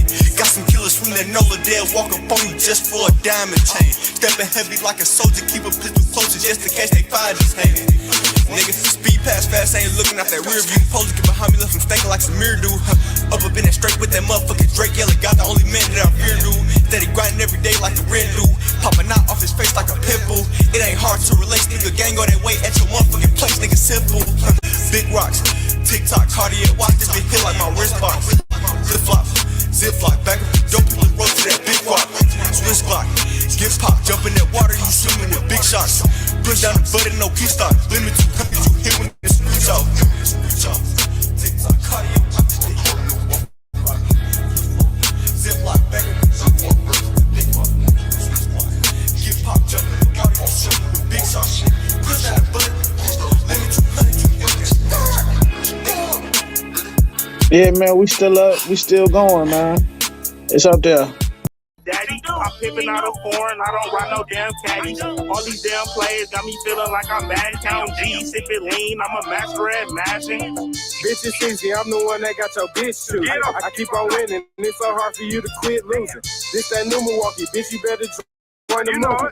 Every nigga in this room, not forgetting to it. Fucking nigga, bitch, it had them mad about it. That little money that you flexing, I just laugh about it. I stayed down when I was broke, it took off like a rocket. We came together, now it ain't no way that they can fell asleep in my Burberry and left some slob on it. I hate a bitch with kind of mouth and put some slob on it. Broke the scale of her today, I do a 9 on it. Even if you owe $1, bitch, I'm sliding on you. Jumped off the porch, show G, told me get it up. I could drop it off, deliver on Pizza Hut. Jimmy John, bitch, I'm pulling up in 2 minutes. Look, that's one, but I'm throwing 2 in it. Yeah, Looney, how your baby mama wanna do me slow. And for you fuck niggas tripping 40 with a stitching. Fuck nigga, mind your business, they don't cost a penny. Kush got a nigga higher than the cost of living. Big K, Lord, please let her header play. I'ma make a nigga drinking like some Gatorade. Stuck in my player ways, bitch, I'm player made. They got my bitch bustin' moves, she 100. Hey, whoa, Kimosabi, big ballin' been my hobby. 2 bitches with me now, 2 more up in the lobby, I get money. Fuck hoes, rock ice, 4 on 4 up in this bitch, and we live a wild life. FMG, we the team, this here dream, we ain't rich, yeah, we tryna get them M's, fuck you mean, take love, on the beat, there's no repeat, 40 Glock, 30 shots, fuck up your block. Young nigga, old money with a dirty Glock. I heard that nigga try to swipe, then he got shot. And I was jugging around the city in that old van. And yeah, them bitches try to laugh, but I was cracking bands. I'm mystified up, you know I keep them bands up. 100 rounds, it'll make you pick your mans up. And I don't eat no Mickey D's, my meal 100 plus. I'm GKEs, but I'm still throwing burla up fat. I heard you niggas.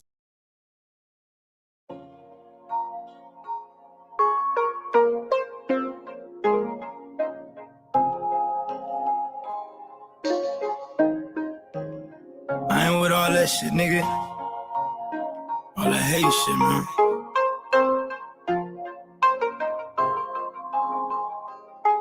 Else.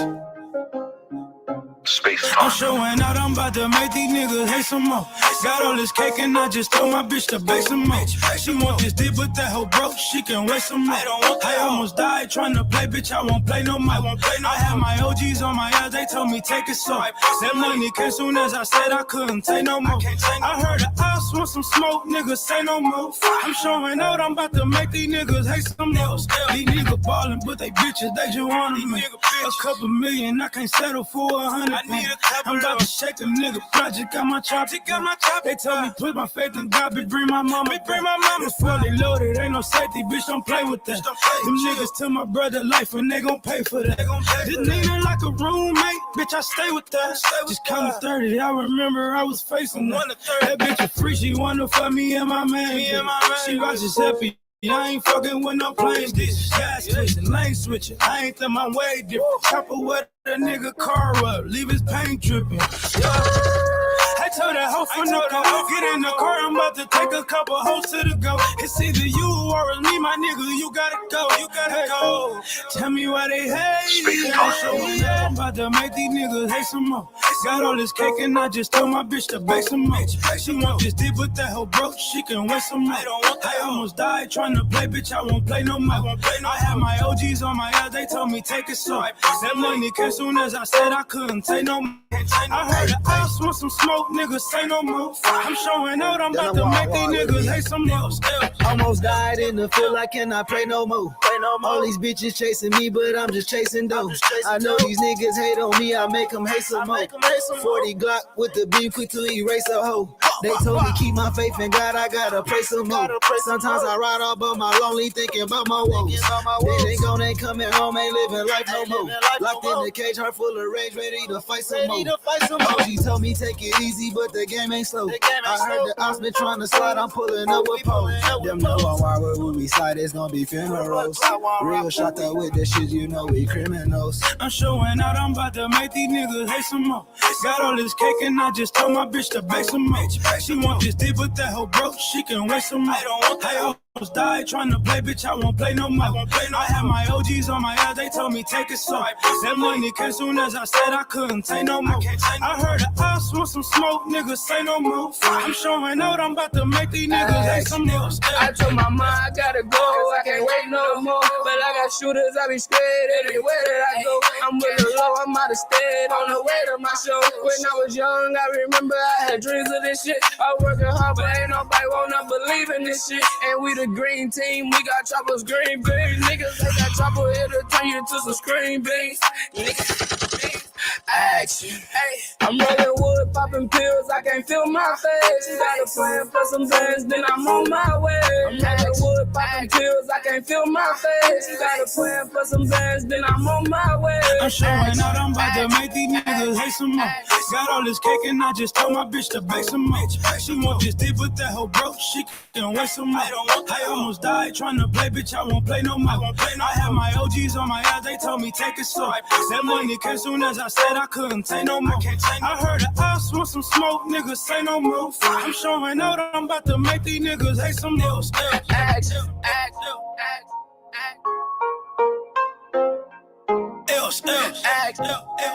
He's a specimen.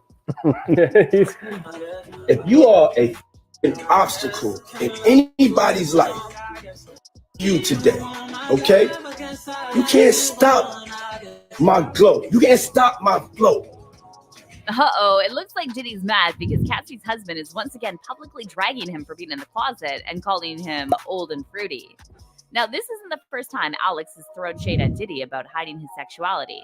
And last year, he shared a post celebrating Pride Month and referenced Diddy's single, Gotta Move On. Alex apparently took issue with Diddy bringing up Cassie. However, reports emerged that Diddy wasn't really mad about Cassie moving on, but was actually scared that Cassie would spill the tea on him being on the DL. In fact, Jaguar Wright recently claimed that Cassie witnessed some messed up things at Diddy's house, and that's why she broke her lucrative girlfriend contract. Who 250K? Who turning down 250K a month? What the is going on in that relationship that 250K ain't enough? Could see some things. That ain't worth 250K. That's got to be some dark. Yeah, you ain't right, baby. 250K for your life. Fuck you, baby. Call him out about being in the closet. Let's break it down. He left this post.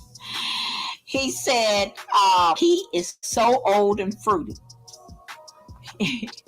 And in addition to that, he had a rainbow flag and an elderly man emoji. So it looks like Cassie's husband, Alex, still has some unresolved issues with Diddy because he's once again publicly dragging him for hiding his sexuality.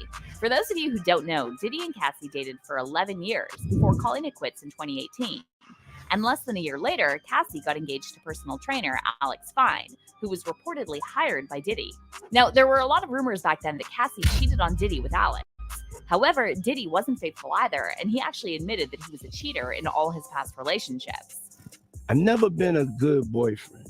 You know what I'm saying? Are you? And that's why, I'm single, and I'm honest now. But I was like, I would always be, lying or seeing it. But then the internet just went so crazy, and I definitely was like a cheater. Anyways, Cassie and Alex got married in September 2019, and they now have 2 children together. So Cassie obviously made the right decision by leaving Diddy.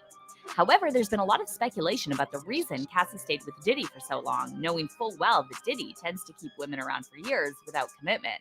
He did this with his late wife, Kim Porter, whom he dated on and off for 13 years and had 3 kids with, but never popped the question. Well, according to a very popular fan theory, the reason why Diddy never married is because he's bisexual and likes to keep his options open. As you probably know, there have been a lot of rumors floating around for years about Diddy throwing all-men parties, and he's also faced allegations of grooming his young proteges, Usher and Justin Bieber. According to multiple industry insiders, Cassie had to sign an ironclad NDA so she wouldn't be able to talk about all the weird stuff she allegedly witnessed during her relationship with Diddy. However, Cassie's husband Alex never signed any NDAs, and he's been throwing subliminal shots at Diddy ever since Diddy and Cassie broke up. So one reason why Alex still has an issue with Diddy could be because Diddy is still fixated on Cassie, and he keeps bringing up their relationship in public. Just last year, Diddy released a song with Bryson Tiller titled Gotta Move On, and he openly admitted that the song was about his breakup with Cassie. In fact, when Diddy appeared on The Breakfast Club last October, he said the song was about him learning how to move on, and he also said that he's that crazy boyfriend who won't make it easy for you to leave him. And then when Charlemagne checked Diddy, saying that sounds very toxic, especially since Cassie is now married and has kids with another man, Diddy backtracked, saying that's the reason he moved on. But even after they married and got kids and everything else, he stirred up a lot of shit like that, did he? If they married and got kids, no, I mean, that's when you got to move on. That's the only reason why I moved on. You know what I'm saying? However, it doesn't seem like Diddy actually moved on, because he also gave Cassie a shout out during his speech at the 2022 BET Awards. Also, Cassie, for holding me down in the dark times. Love. Many fans thought it was weird for Diddy to shout out his ex when his current girlfriend, Young Miami, was sitting in the audience. Also, by this point, Cassie had already fully moved on and had 2 children with Alex, so fans said Diddy was being disrespectful on purpose. Well, this didn't sit right with Alex, so he took to Instagram to throw some not-so-subtle shade at Diddy, insinuating that Diddy's on the DL. Alex shared an Instagram story in celebration of Pride Month and referenced Diddy's song, Gotta Move On, right to all my LGBTQ plus friends. Attached is a charity that helps people who are in the closet. Edited him saying Alex probably knows some shady stuff about Diddy's relationship with Cassie that he can't get over. And as we already mentioned, this shady stuff might have something to do with Diddy's infamous parties with men and other freaky things that Cassie allegedly witnessed during her relationship with Diddy. This is something that Jaguar Wright alluded to in her recent interview, claiming that Cassie must have witnessed some messed up things that made her want to run away from Diddy. According to Jaguar, Diddy was initially paying Cassie $500,000 a month to play his girlfriend, and then he reduced it to $250,000. However, as Jaguar pointed out, $250,000 a month is still an insane amount of money, and that can't be the reason why Cassie terminated her girlfriend contract. Jaguar said that Cassie probably witnessed some dark stuff at Diddy's house that made her want to run and never look back. $250K? Who turning down $250K a month? What the is going on in that relationship that $250K ain't enough? Could see some things. That ain't worth $250K. That's got to be some dark. Jaguar also addressed rumors that Diddy was controlling and allegedly made Cassie shave half of her head. In fact, rapper Young Jock previously claimed he witnessed Diddy telling Cassie to shave her head, and she told him she had to follow his orders. Me and Cassie sit next to each other. My wife right here, Cassie right here. The nigga jumped off the bar, came over and said, yo, Cassie, tomorrow, I want you to shave the side of your head. And I was like, what the kind of request is that? So when I'm like, what the? So when I look up there, this white woman's side of her head was shaved. And it looked good with it. So I was looking at Cassie, I was like, I was like, you're not about to do that, are you? She said, well, I mean, whatever Sean wants, I'm gonna do. And according to Jaguar, Cassie really had no choice because Diddy had her under surveillance 24/7. That's how he operates. He has people followed. He has people watched. He does all kinds of. He's a piece of. Anyways, there's been a lot of speculation that Alex helped Cassie escape Diddy because she wasn't really allowed to have friends or talk to anyone about her relationship with Diddy. However, it looks like Diddy's still hung up on Cassie, and after he recently dropped his new album, the Love Album, Off the Grid, fans started speculating that the song Homecoming was directed at Cassie. The song features the lyrics, "You waited for all those years. If he's not good to you, then I know a place you could run to." Well, it looks like Alex also noticed something he didn't like because just days after Diddy's new album came out, Alex decided to once again call out Diddy for being on the DL. Alex commented under an Instagram video posted by Shade Room showing Diddy talking about giving back publishing rights to his former bad boy artists, and he wrote, "He's so old and fruity," alongside a rainbow flag and an elderly man emoji. So obviously Alex still has a bone to pick with Diddy, and while some fans are saying Alex is bitter, others are defending him because Diddy's the one who keeps bringing up his wife. One Twitter user wrote, "Why is he using gay as an insult? His broke ass is jealous of Diddy." However, another fan clapped back saying, "People calling Cassie's husband bitter and insecure towards Diddy, like that man wasn't bothering this poor couple since the jump, LMAO." But let's hear your thoughts on this. What do you think is the real reason Alex is still coming for Diddy? Comment down below, and then check out this next video.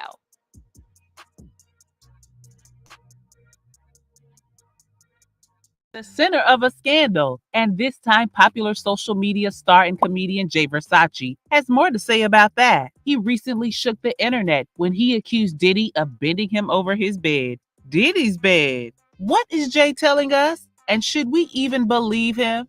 Keep watching to find out. Welcome to Gay Bible. Make sure to follow us on Instagram so you never miss an update. Let's dive in. On TikTok, some women posted a throwback video of themselves playing around on Diddy's giant bed when Jay Versace dropped the bombshell. He accused Diddy of bending him over that same bed during a party at Diddy's mansion in Los Angeles. That is some serious accusation. Jay Versace is a 25-year-old American social media star who became famous about 5 years ago as the funniest teenager on the internet because of how well he entertains his audience on TikTok. However, it was not strange Boys for Jay and girls coming. I off the knew it. bed as he has publicly announced his homosexuality in 2016. In his words, "I was in the shower actually, and I thought, you know what? After I finish this shower, I'm going to come out. It was quite random. I text my mom a long paragraph, and that was it. Ever since then, I was free." Could this be why Diddy targeted him? Because he was an easy target as he was already gay? Surprisingly, Jay didn't have a gay model as a child and had in fact been raised in a Christian family as his family owned a church, but he seemed to have figured his life out and didn't give a care to what the public or his family thought about him. In an interview with Gay Times, he said, "I've been looking up to myself lately. I want to be free of sexuality and not boxed in as a guy who's gay. I don't want to be known as the gay guy, but also I want to be an ambassador for gay people. I never want to be labeled as the gay actor. I just want to be me." And when he was asked if his upbringing had anything to do with this decision, he said, "Being that I live in a Black Christian family, I knew it was going to be hard. I don't necessarily blame my family for not understanding it. It's how they grew up, and they're just acting as a product of how they were brought up." Interestingly, Jay had never mentioned what happened with Diddy until he saw the throwback video posted by the women. Was he triggered by the video? Or has he just had enough? Anyway, besides Jay, there's a long list of celebrities who had a crazy encounter with Diddy, and one of them is Exhibit, who revealed that sometime back, Diddy had invited him and Kareem Superhead Steffens to a New Year party in Miami, and he saw what he never imagined he'd see. In an interview with Sirius Satellite's Foxhole Radio, he said that Diddy had called him out of the party to talk and warned him about Superhead, the girl he, Exhibit, was with. He called her a devil and said that she would likely expose his kinky secrets. Puffy calls me outside. He's like, "Hey man, you know that girl you know about the girl you." I was like, "Yeah, nigga, everybody know, but you know what I'm saying? What's happening?" You know, so he's like, "That's the devil." Exhibit still didn't understand what Diddy was talking about, so he confronted Superhead about it. But she laughed and said that she'd explain what happened later. What exactly did Superhead see that made Diddy so cautious? Soon after, Diddy invited Exhibit, Superhead, and other members of his crew to a club. When they got to the club, they entered through the back door and got to the VIP lounge, which was empty.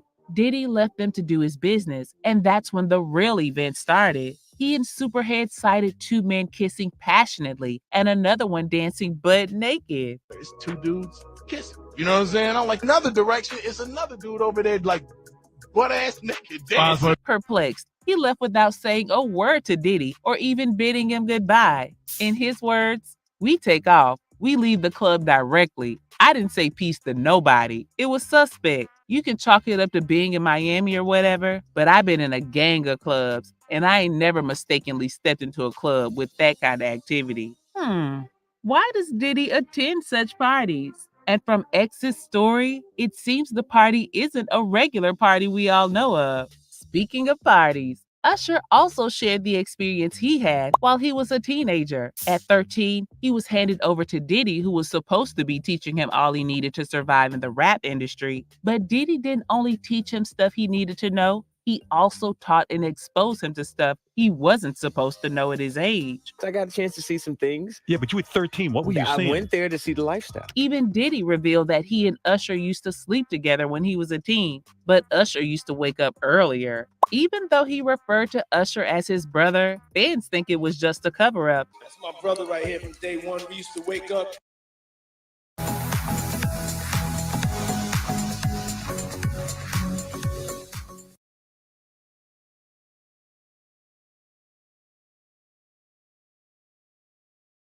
Have you dreamed of getting your pilot license and soaring through the sky? Introducing Private Pilot Made Easy. Your launch.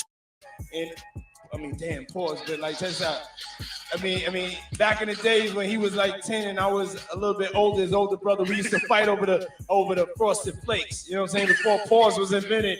You know what I'm saying? But it's my brother for real. We used to actually wrestle off of the frosted flakes because he used to always get up early with me. Now he's one of the richest stars in the world. And But Usher is only one of the male celebrities that have caught Diddy's fancy. He has also tried to put his charm on 50 Cent, but failed. In an interview, 50 Cent revealed that Diddy had once asked him to take him shopping. According to him, that offer seemed awkward coming from a guy, and he ended up referring to Diddy as a fruit pop. So, yo, when we gonna get the chance to, to kick it, like, we can just hang out, nigga, we gotta kick it. This is Puff. Okay. You're telling me we gotta kick it and shit, and he's like, yo, why don't we, like, go shopping or some shit? I mean, like, I pay for it. And I was like, this just saying. I got the away from him, because I was like, this nigga just tell me he take me shopping. And this it goes on. So there's your little fruit pop. It's a fruit pop. It's a fruit pop. Trust me. You see these little weird like that out there. You should sit out there for no reason. You don't see accident. Be like kissing. Like that doesn't happen by accident. You know what I'm saying? Like I'm telling you. I'm telling you. Look, later you gonna find out a little. I'll be saying But when Diddy was asked about it, he had confirmed that he offered to take 50 shopping, but he had only done it because he thought he needed some clothes. I get uncomfortable. Like he said something to me one time, a long time ago, at Chris Lighty's wedding. He told me he'd take me shopping. I looked at him like, what'd you just say? Let me move, man, before I do something. You're gonna make me mess up the wedding. Oh, that's a nice gesture. Let me get out of no, dude, you take me. That's what a guy says to a girl. You've been getting out of over a decade. I asked 50 about that, and he said you did the same thing to him. You asked him to take him shopping.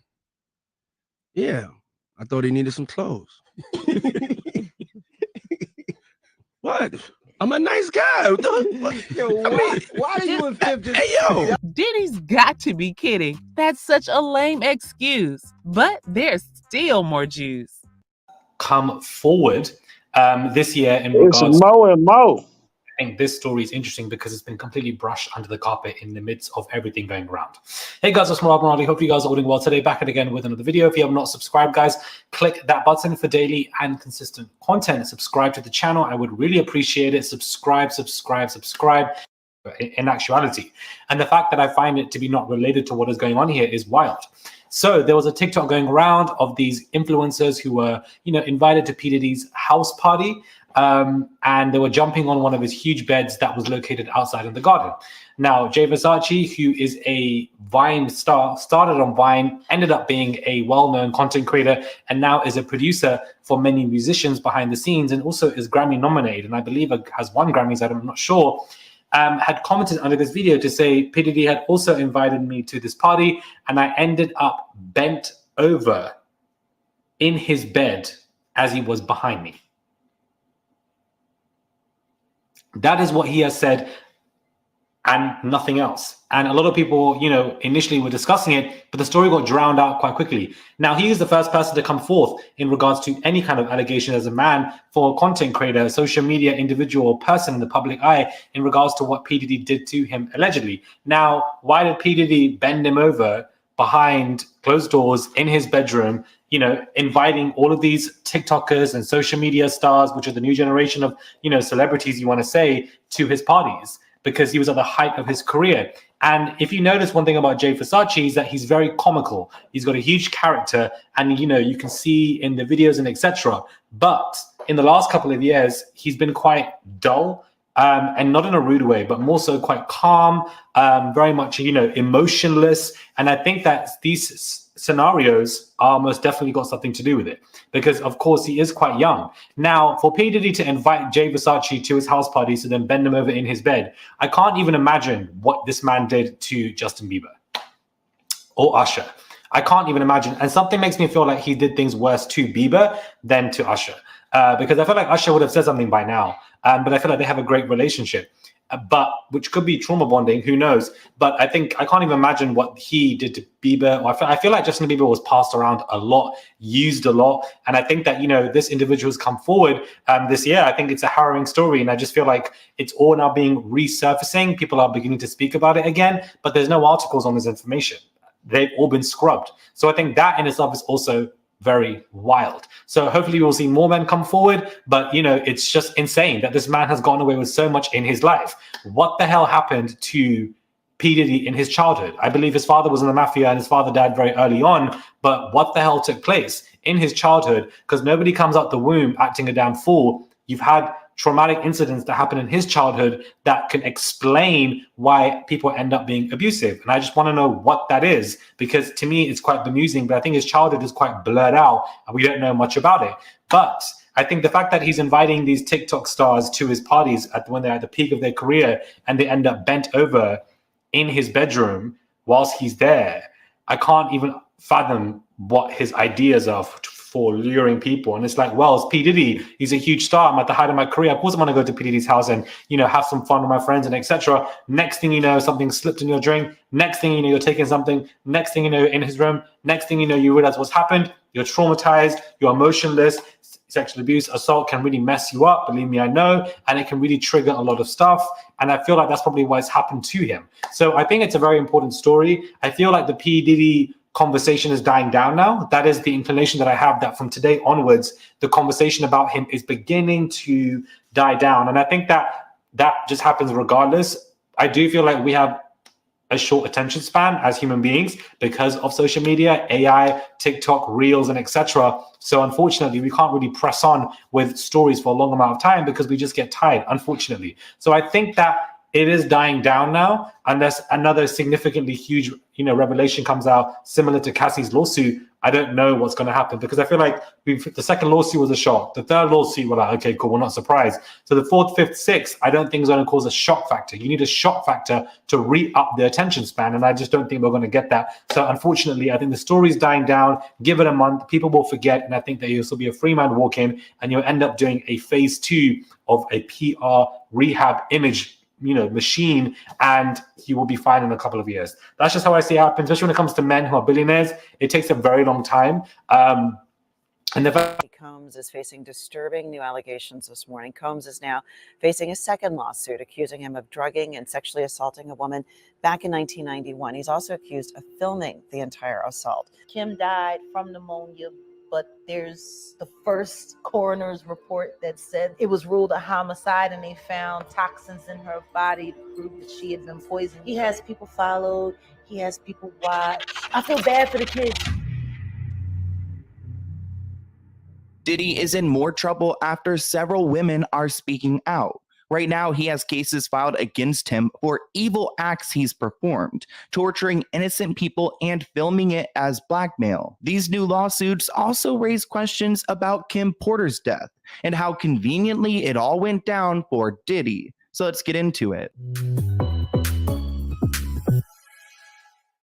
Diddy is facing some new allegations, and I don't know how he's going to pay his way out of this one. It seems like Cassie coming forward with her story has inspired others to come forward with theirs, because now Diddy is getting sued for allegedly drugging and harming a woman back in 1991 and filming the attack. The complaint was filed in New York just days after Cassie filed a complaint against Diddy and then settled that lawsuit. The lawsuit names Diddy and his company, Bad Boy Entertainment, as the people at fault for drugging and then creating this revenge PORN. This lawsuit demands a trial by jury and seeks damages. The victim claims that Yeah, they damn lifetime cat. of damages as a result of being drugged and assaulted by these men. The victim's name is Miss Dickerson, and Diddy's lawyers claim that her story is made up and not credible. They say that this is a money grab and nothing more. Rapper and producer Sean Diddy Combs is facing disturbing new allegations this morning. Combs is now facing a second lawsuit accusing him of drugging and assaulting a woman back in 1991. He's also accused of filming the entire assault. A spokesperson for Combs is calling the allegations, quote, made up and not credible. Now, he can say that these allegations are made up and not credible. I mean, we've seen people take advantage of the system in this way before. But if Miss Dickerson has a file of this attack, I mean, she claims it was videotaped. I mean, it was back in 1991, so I don't know if she would still have this tape, but if she did, that's hard evidence. An attorney for Miss Dickerson was quoted saying, "We are privileged to assist our client as she courageously steps forward in an effort to hold Diddy accountable." They say that Diddy is not immune from liability because of his wealth and his fame, and there needs to be some accountability. And there's evidence that Miss Dickerson has been around Diddy because we've seen some clips of them together. She's appeared in some of his music videos. For example, she was in the music video Straight from the Soul. She claims that she agreed to a dinner at a Harlem restaurant with Diddy while on a school break. She claims that he intentionally drugged her, resulting in her being in a physical state where she could not stand or walk on her own. While at dinner, she left to The use the original Bill restroom and left Cosby. her drink unattended, which is when she believes that he drugged it. She also claims that he pressured her to take a puff of a blunt. Who knows what was in there, because from that point on, her memory is blank. They were driving to a music studio at this point, and she could not get out of the car. And at that point, Diddy proceeded to assault her. Because she was drugged at this point, she wasn't able to tell him no or even get him off of her. She claims that Diddy had filmed the incident because days later, a male friend revealed to Miss Dickerson that he had seen it, and she was horrified. At that point, she claims that her life went into a tailspin and she was admitted to the hospital for severe depression. She claims she has tried to file suits against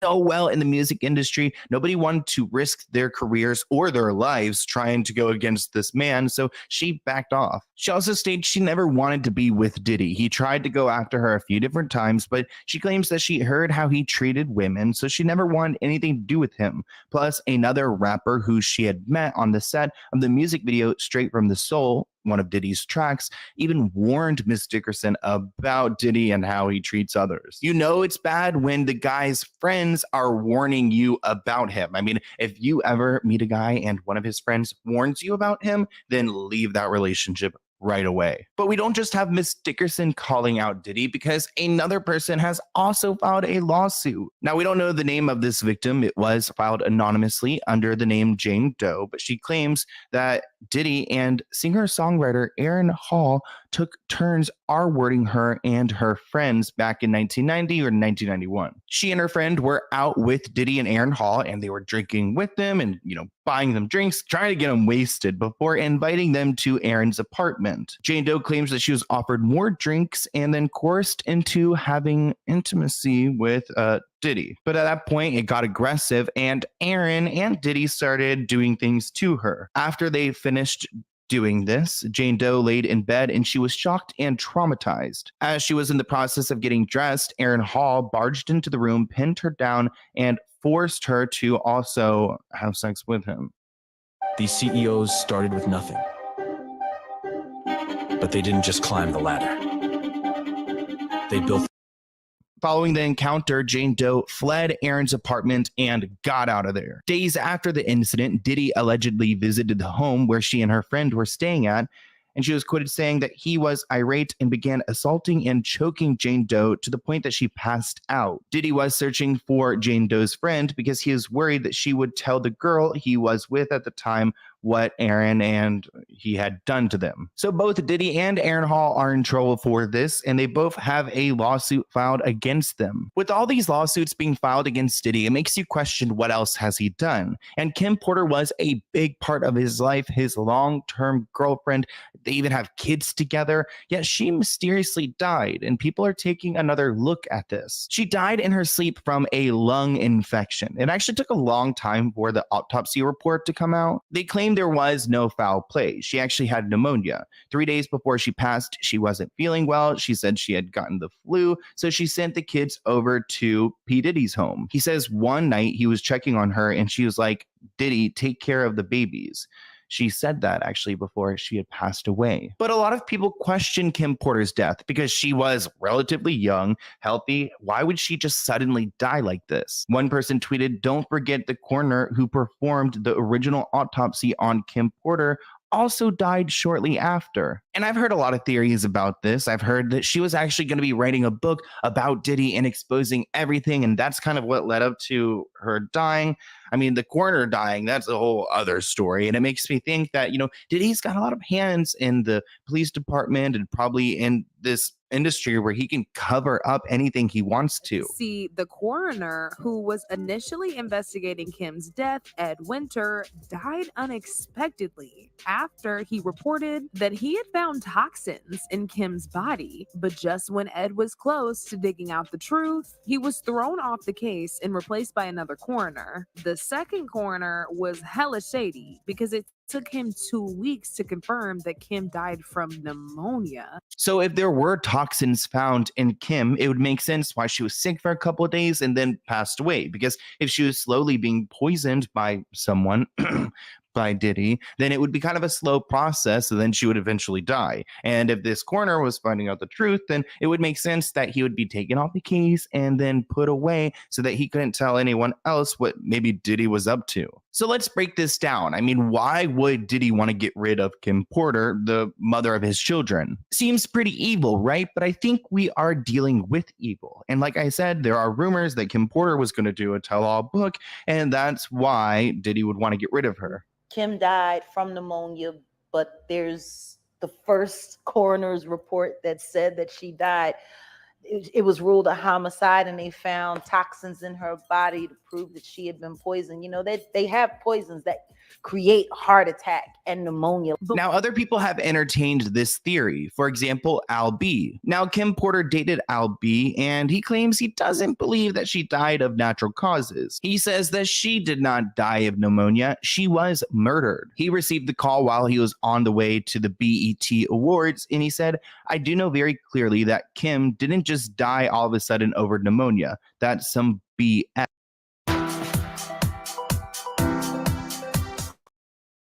Against Diddy is all about brainwashing his peers. Rumor has said that Diddy was involved in sexually harassing many rappers who were new in the industry. And according to some insiders, Diddy is also involved in some very dark and crazy stuff like after parties. And now we are going to talk about Diddy's most controversial after parties and crazy speculations that are going on the internet, and how he has been exposed blatantly by the figures who were his direct or indirect victims. Puff Daddy and Felix the House Cat, famed house music producer, Yeah, no, I know are who that is. basically spooning each other. I like when you like this, Daddy. Where you put my bag Daddy, at? I like when you Oh, when you it's right here, scrambling it's and right scraping. No, I like that. It was curious. I got a chance to see some things. Yeah, but you were 13. What were you I seeing? went there to see the lifestyle. Right. And I saw it. And it was, but I don't know if I could indulge and understand what I was even looking at. Josh Ostrovsky horror story. So, social media influencer, entrepreneur, winemaker, and author Josh Ostrovsky allegedly shared a real horror encounter with Diddy and his friends. Josh lives in the United States. The Fat Jew is the name by which he is better recognized on social media. A lot of people felt one way and a lot of people felt the other way. I sort of got kind of placed into the middle. was like the face of the issue. And I was like, you know, the internet is for yelling and screaming. Josh basically talked about how he apparently faced the backlash when he exposed Diddy for his dirty actions. Well, it was also natural for the netizens to criticize Josh because we all know how Diddy has always kept his angelic image among the public. It all started when Josh attended a party that was held on Star Island in Miami, which is also the location of P. Diddy's private mansion. He was there alongside a well-known house producer who was serving as the party's DJ. And what could he have possibly seen there? Basically me and like beautiful like ethnic models, like just beautiful women who I obviously had no interest in. Only beautiful. Here's one thing you need to do before buying anything online. Don't spend another dime on Amazon until you watch this first. Watch this. I can show you Beautiful women? But if there were only beautiful models there, then there should be nothing wrong with the party. You know, my man is telling me that, like, you know, every third person is some executive, you know, got behind the scenes guys who I don't recognize. This is something suspicious where Josh might have stumbled because he might have been feared of being recorded wrongfully. And to think of it, it is also very suspicious how a party can only have women while there are no men. But what happened afterward? Josh went to look for the bathroom, and with that, he just made his way down one flight of stairs, and he found himself deep within the twisting corridors of the mansion. One's like a closet, one's a room, it doesn't have a bathroom in it, whatever. Every room should have a bathroom in it. That makes sense. First If of all, if you're in this dungeon, room should yeah, have, right. every house So should I have, open a door, and in that room, there are a bunch of men. And here, two things might have sounded fishy to him. One, no bathroom in the rooms, and men in the rooms. And this is not it. They were all lying around in a very weird manner. And they're all kind of like very like Romanesque, like laying about and, you know, kind of like very like kind of leaning on each other. Not really spooning, but like conversationally spooning. Well, you might know if two people lie like they are spooning. They must be a couple. But two men spooning and seeming to be romantically involved is somewhat very weird. Yeah, it would almost be the prelude to an orgy. Yes. Oh, absolutely. Okay. Oh my God. Oh Okay. my God. It was so prelude to an orgy. That whole scenario could have been enough for Josh to clear all doubts that Diddy put on a show to invite beautiful women so that no one could find what was actually happening behind that pool packed with women. But Josh did not sit back silently. That ain't right, bro. Or no less than anxiety, because when you leave those parties, the scenes haunt you for your life. He said, pretty much everything. I've got a plethora of problems. Aren't we all, at this point, suffering from raging anxiety? The experiences we do are what people wish they could do, like riding around in a convertible with a llama in New York. Diddy and Fabulous. The majority of individuals have the desire to attend an after-party where celebrities will be present, so that they may interact with those in the industry. Although Fabulous has attended a number of events in his day, it appears that he feels that some of those parties did not live up to the expectations that were set for them. Now, if you observe, Fabulous is surrounded by an obvious cloud of melancholy among the crowd. He seems to be carrying an invisible burden, which makes us sympathetic to his attitude. He is quietly enjoying a piece of cake while projecting an air of seclusion. Moreover, he appears reluctant to meet the eyes of others around him, as if he is really uneasy. Perhaps Diddy's presence casts a shadow over Fabulous's consciousness in this enigmatic tapestry of feelings, subtly influencing his current state of mind.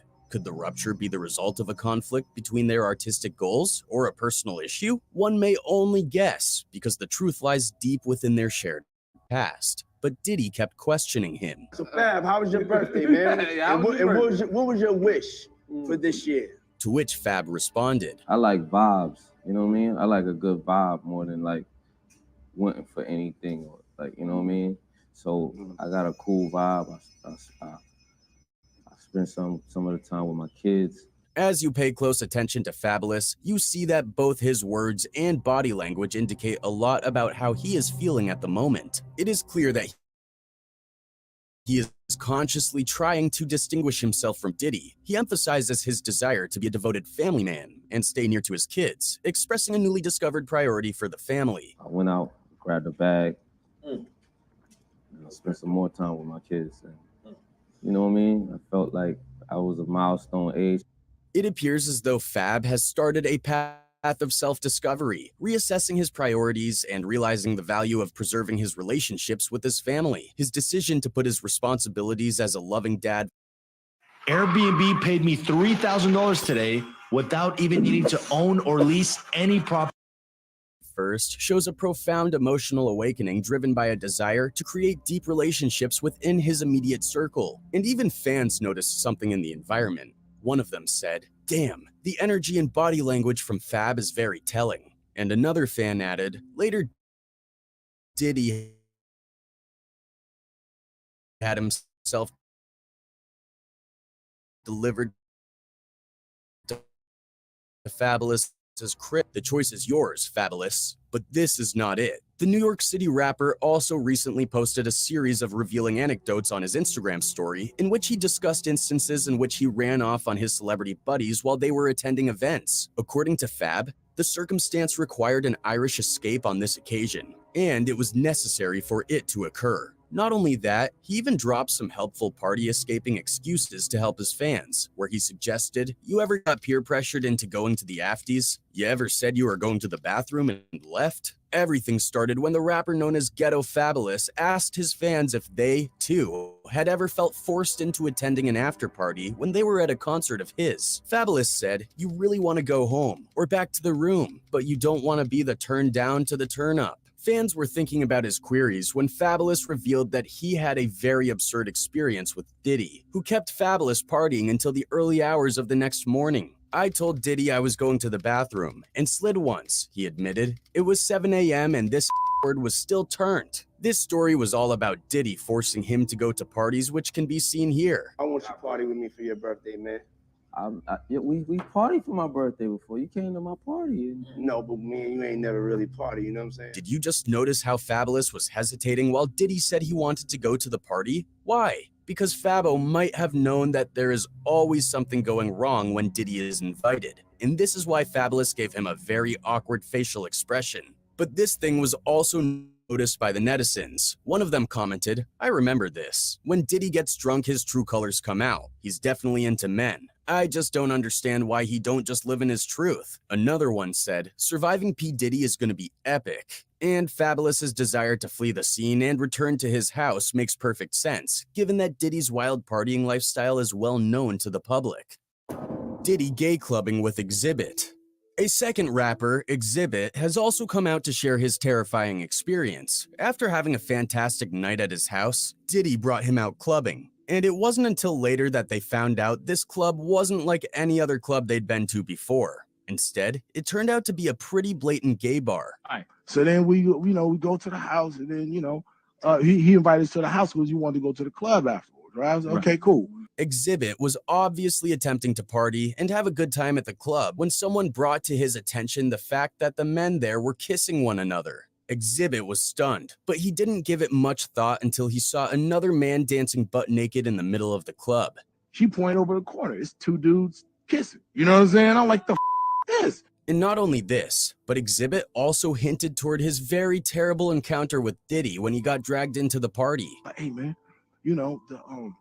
that girl you know about the girl you. I was like, yeah, everybody know, but you know what I'm saying? What's happening? You know, he's like, that's the devil, man. Diddy has the audacity to ask his victims about the girls, too, and afterwards show them the real show that usually goes on at his parties. After that, he even told a peculiar tale of Diddy saying some words about Superhead. So Puffy tells you she will videotape you with fingers in the booty. And I was like, what the does that mean? Yeah, what does that mean? So then I go back in the house and I ask her, what the you talking about? What is the point of saying anything about any other person when they are not even bothering you? But this is Diddy, who always shows himself as superior to the younger rappers, and Exhibit also admitted that right now. Diddy. How do celebrities like Justin Bieber and The Rock generate hundreds of millions of dollars? It's actually not what he might have had an episode with Superhead. He said, I guess he got some prior incident with her that he don't want nobody to know about. Diddy a bit too relaxed. But you know what is even more triggering is that after all this drama and fuss, Diddy does not even care. This ain't no goddamn way. This is my natural. I don't need to be ashamed of what the it's natural. You know what I'm saying? And to this date, some fans still say that Diddy was acting like a fool in this wig. One of them said, Diddy is a fool, hilarious. And another fan added, I can't believe he got on a wig, lace pants, and a blouse. And 50 Cent seized the opportunity to make fun of Puffy for it on his Instagram page. He posted the video on his Instagram and wrote, what the f***, man? But this is not the first time 50 Cent has bashed Diddy. You know what 50 gonna say to you when he sees you? What? I heard Diddy touch Oh man, what the hell?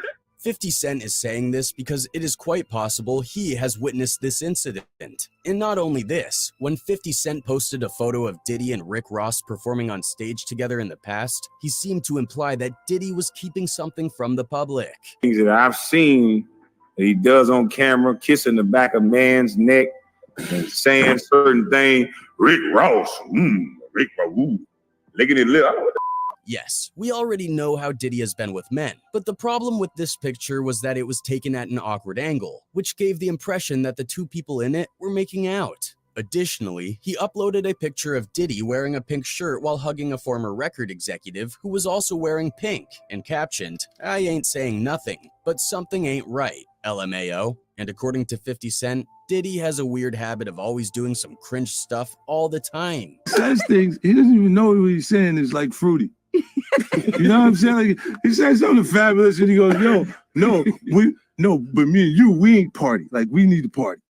Diddy's Frosty Flakes. Now, Diddy has been quite the target of the public because of Frosty Flakes' fight with Usher. The news of Diddy's sex with Usher when he was still a teen had just broken. Diddy and Usher shared a bed when Usher was 15, and Diddy was in his late 20s. First and foremost, I'm not getting in the bed. Shouts out to him and what he did. I'm just gonna, if we can, let's just put the camera a little this way, just so we're not. I don't want my shot to even, I don't want it to come close to the bed at all. Who knows if Kevin Hart is talking about the bed myth with Diddy, because he might have known what it ends up like even if you sit with Diddy on the bed. And despite Diddy's best efforts to make it sound normal, there isn't a single scenario in which it makes sense for an adult Diddy to share a bed with a 10-year-old Usher. Usher look like he fresh off goddamn plane. Usher. Fresh off the guard stage. That's my brother right here from day one. We used to wake up and, pause, but like, check this out. Back in the days when he was like 10 and I was a little bit older, his older brother, we used to fight over the Frosted Flakes. Usher also admitted that he and Diddy went to sexual orgies when Usher was 15 years old, which is illegal under United States law and the laws of most other countries. In the 90s, do you understand what that's like? There have been claims that Diddy may have exposed Usher to addictions and alcohol during his teenage years. Due to the experience in his teenage years with Diddy, Usher said he would never send his children to a school like Diddy's. You're a dad now. Would you ever send your kid to Puffy Camp? Hell no. And not only this, Diddy said that he used to get up together with Usher and have a fight with Usher, and who would also continue to fight anytime over Frosty Flakes. Even now, he is 53 and Usher is 44. He even says, "I used to be a little bit older." This thing apparently directly leads us to the clue that is in the name of the fight over Frosty Flakes. Diddy might have done something very suspicious. Are you tired of spending hours monitoring your trade and then panic selling when your stocks dip away? Let me show you. More Diddy sus moments. Well, Diddy's life has much more that we don't know. If we watch him closely, he has been involved in many suspicious activities, as you may have seen how he is trying to touch Bunny inappropriately.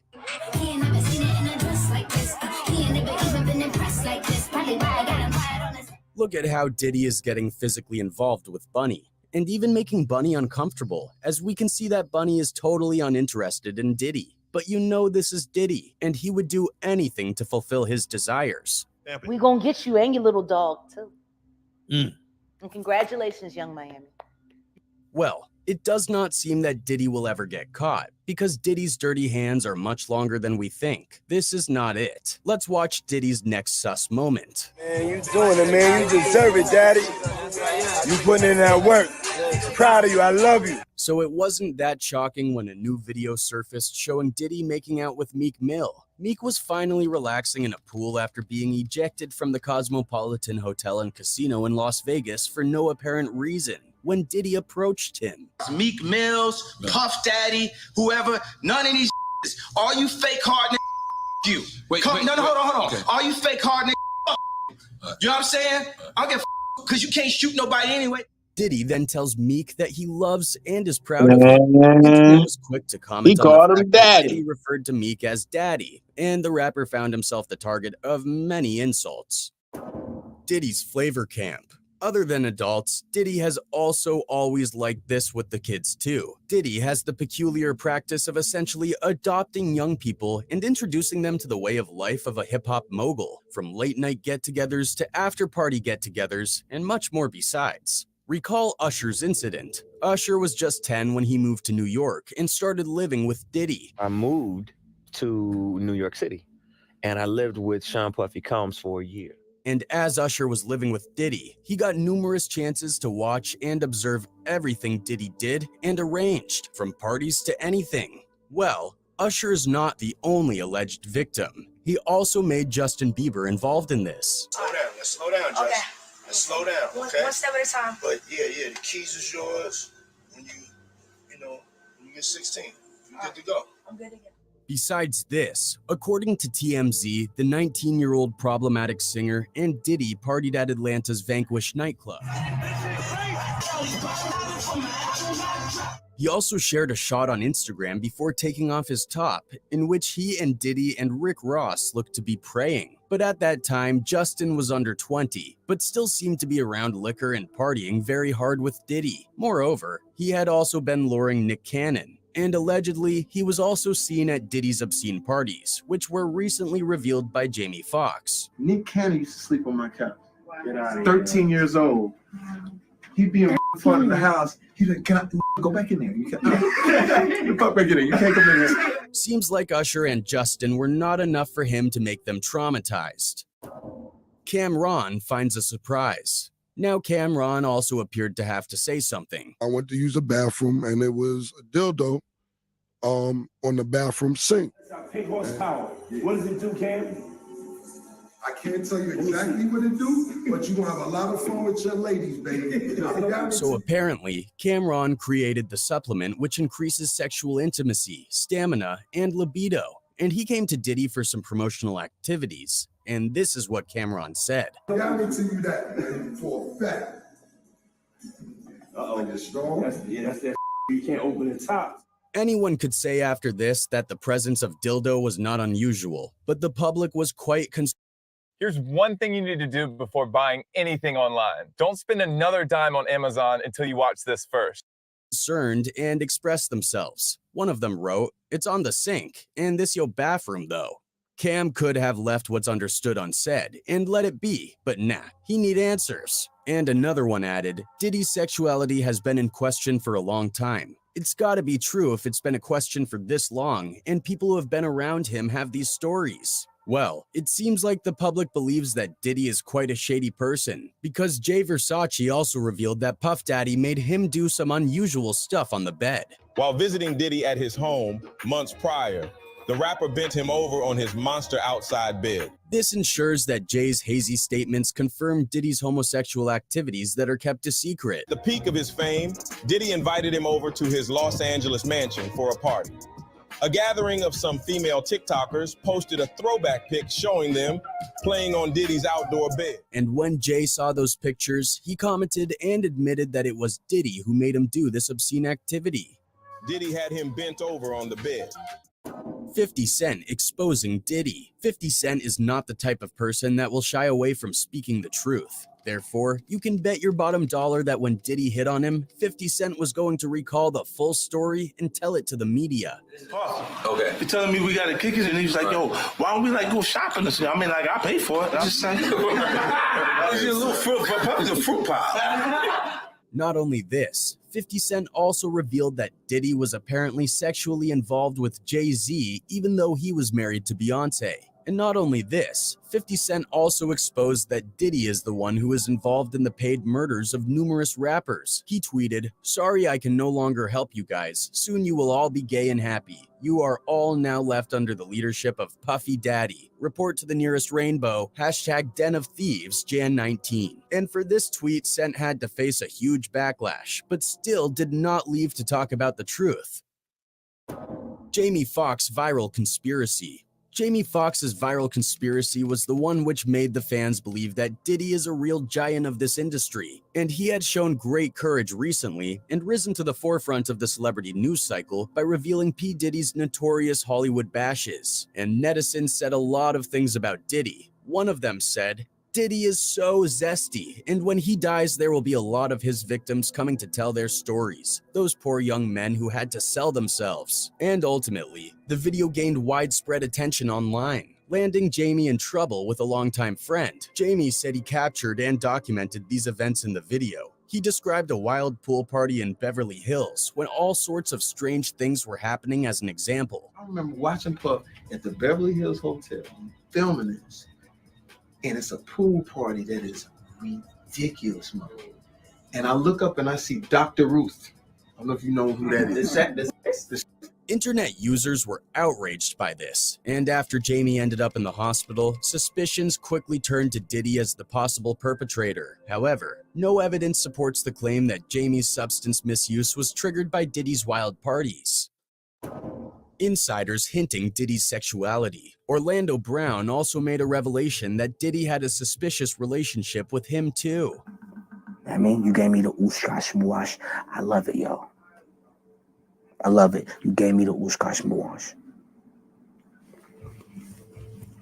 That single lip licking gives thousands of hints about what Diddy could have done with Orlando, because Orlando is not the only one who has witnessed Diddy's true face. Orlando Brown even gave his message to Diddy, saying, "We're looking for more than just the sex symbol. You know what I'm saying? We're looking for some shit." Not only him, Daylight also came forward and bashed Diddy seriously based on the rumors. Yo, hey, yo, Buster, you know what I'm saying? It's Diddy. Yeah, take that. Yeah, you know what I'm saying? I'm about to this my you wanna come watch? And after this, his personal bodyguard, Gene Deal, also exposed Diddy. And I looked up there and it said plug. Then came DMX. But they made him jiggy and put him in suits and made them write lyrics for him and took all that publishing and wow. Like Suge Knight also came forward to say a word about Diddy. You're free, walking the streets, walking to a party, standing in there and Puffy, Dre, Snoop. What do you say? First of all, you know I don't go to those type of parties. You know, I'm straight. Call me. Not to forget, Jaguar Wright has always been pointed at Diddy for a number of incidents related to his after-parties. This young woman walked in to get approval on some paperwork, see? And when she walked in, the door wasn't locked, so she didn't think twice about just walking in. And when she walked in, she saw Christopher Williams performing fellatio on Puff. The public's estimation of Diddy is at an all-time low, regardless of the veracity of the rumors. The vast majority of online commentators believe that Diddy conceals a more sinister side of his personality. When there are many rumors and conspiracy theories, it's probably because there's some truth to them. Just how much reality is there? We'll never know for sure, but that doesn't mean we can't keep speculating. I like when you like this, Daddy. Yeah, when you put my bag Daddy, I like when you it's right here, scrambling it's and right scraping. here. for No, I got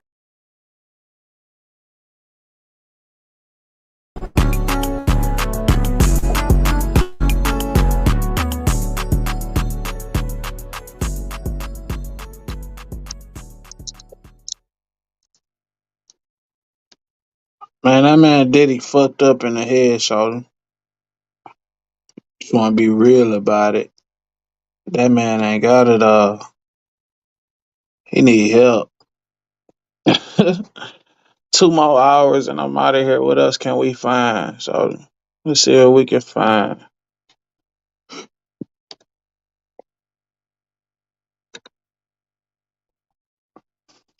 I think I got music on this motherfucker. I should. Slap crazy on the iPhone. So yeah, whole time,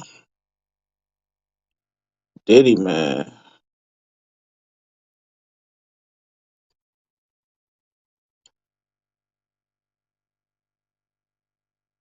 Oh, I think we got something. What's this?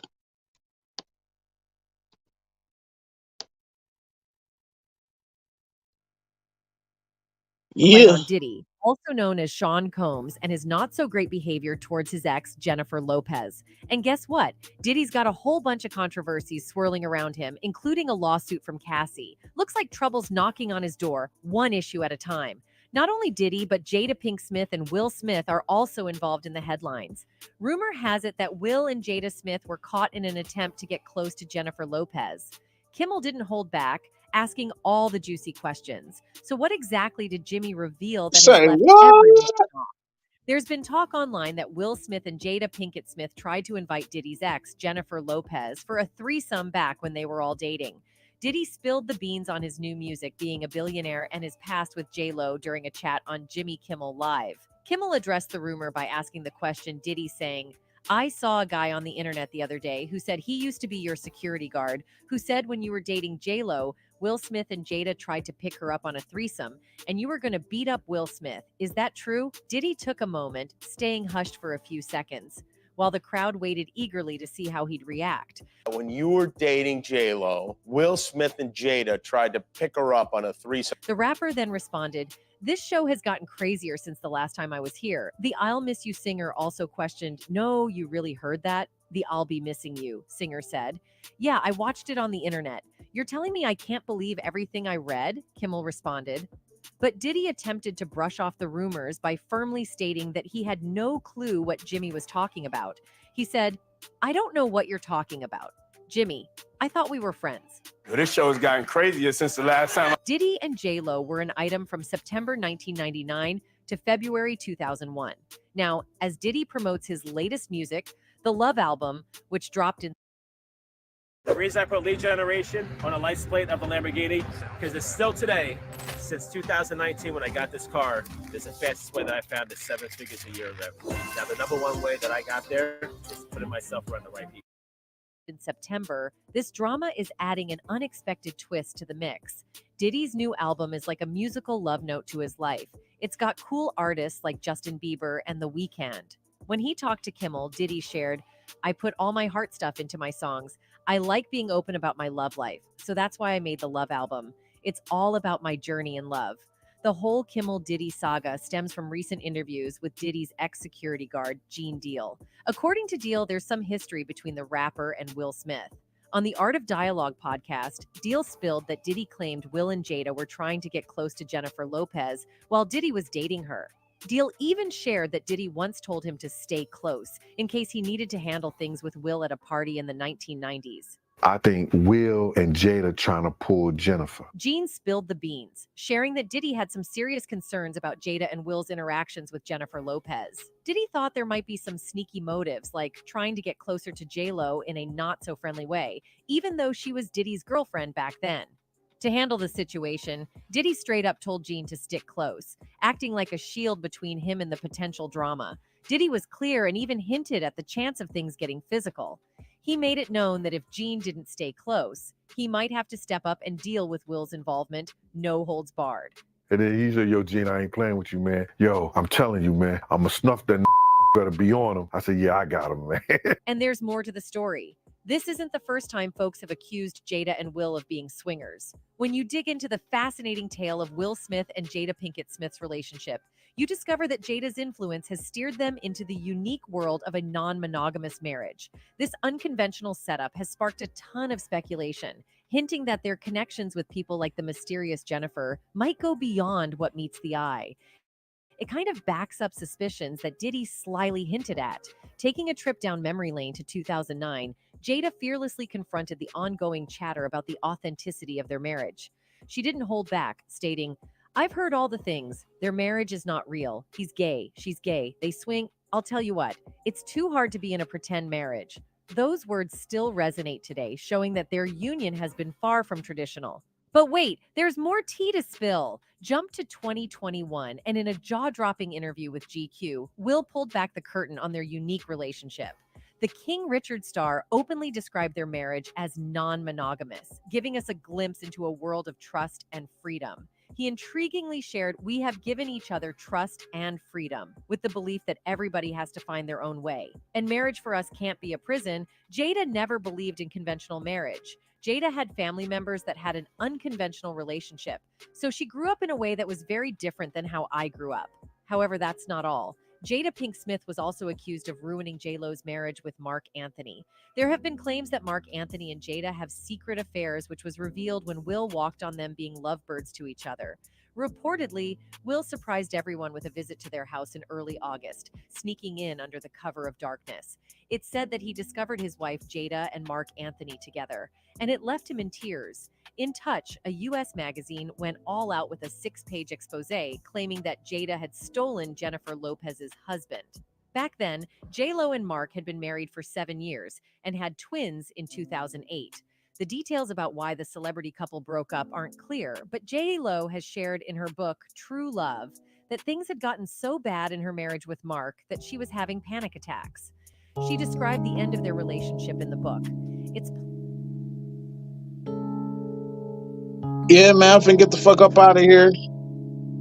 I got an hour left on the clock. Finna do my last couple runs, man. Appreciate everybody that tapped in with me tonight, man. Y'all stay tuned for Made It TV interviews coming soon. But yeah. When it's drama time, bitch, ain't no behind. I'm a leader, I don't trust them. Say they love me in my mind, I don't believe them. Fuck these niggas, they don't like me. I'm Ray Charles, I don't see them. You my up, I don't believe. For drama, you need more people, so let's talk about it. People don't like me, and I still walk around loud from afar. But up close, I hear them cricket sound. What you know about it? Get your low, I keep spinning round at 50 in that bitch. You just a squeeze, I send them bitches flying.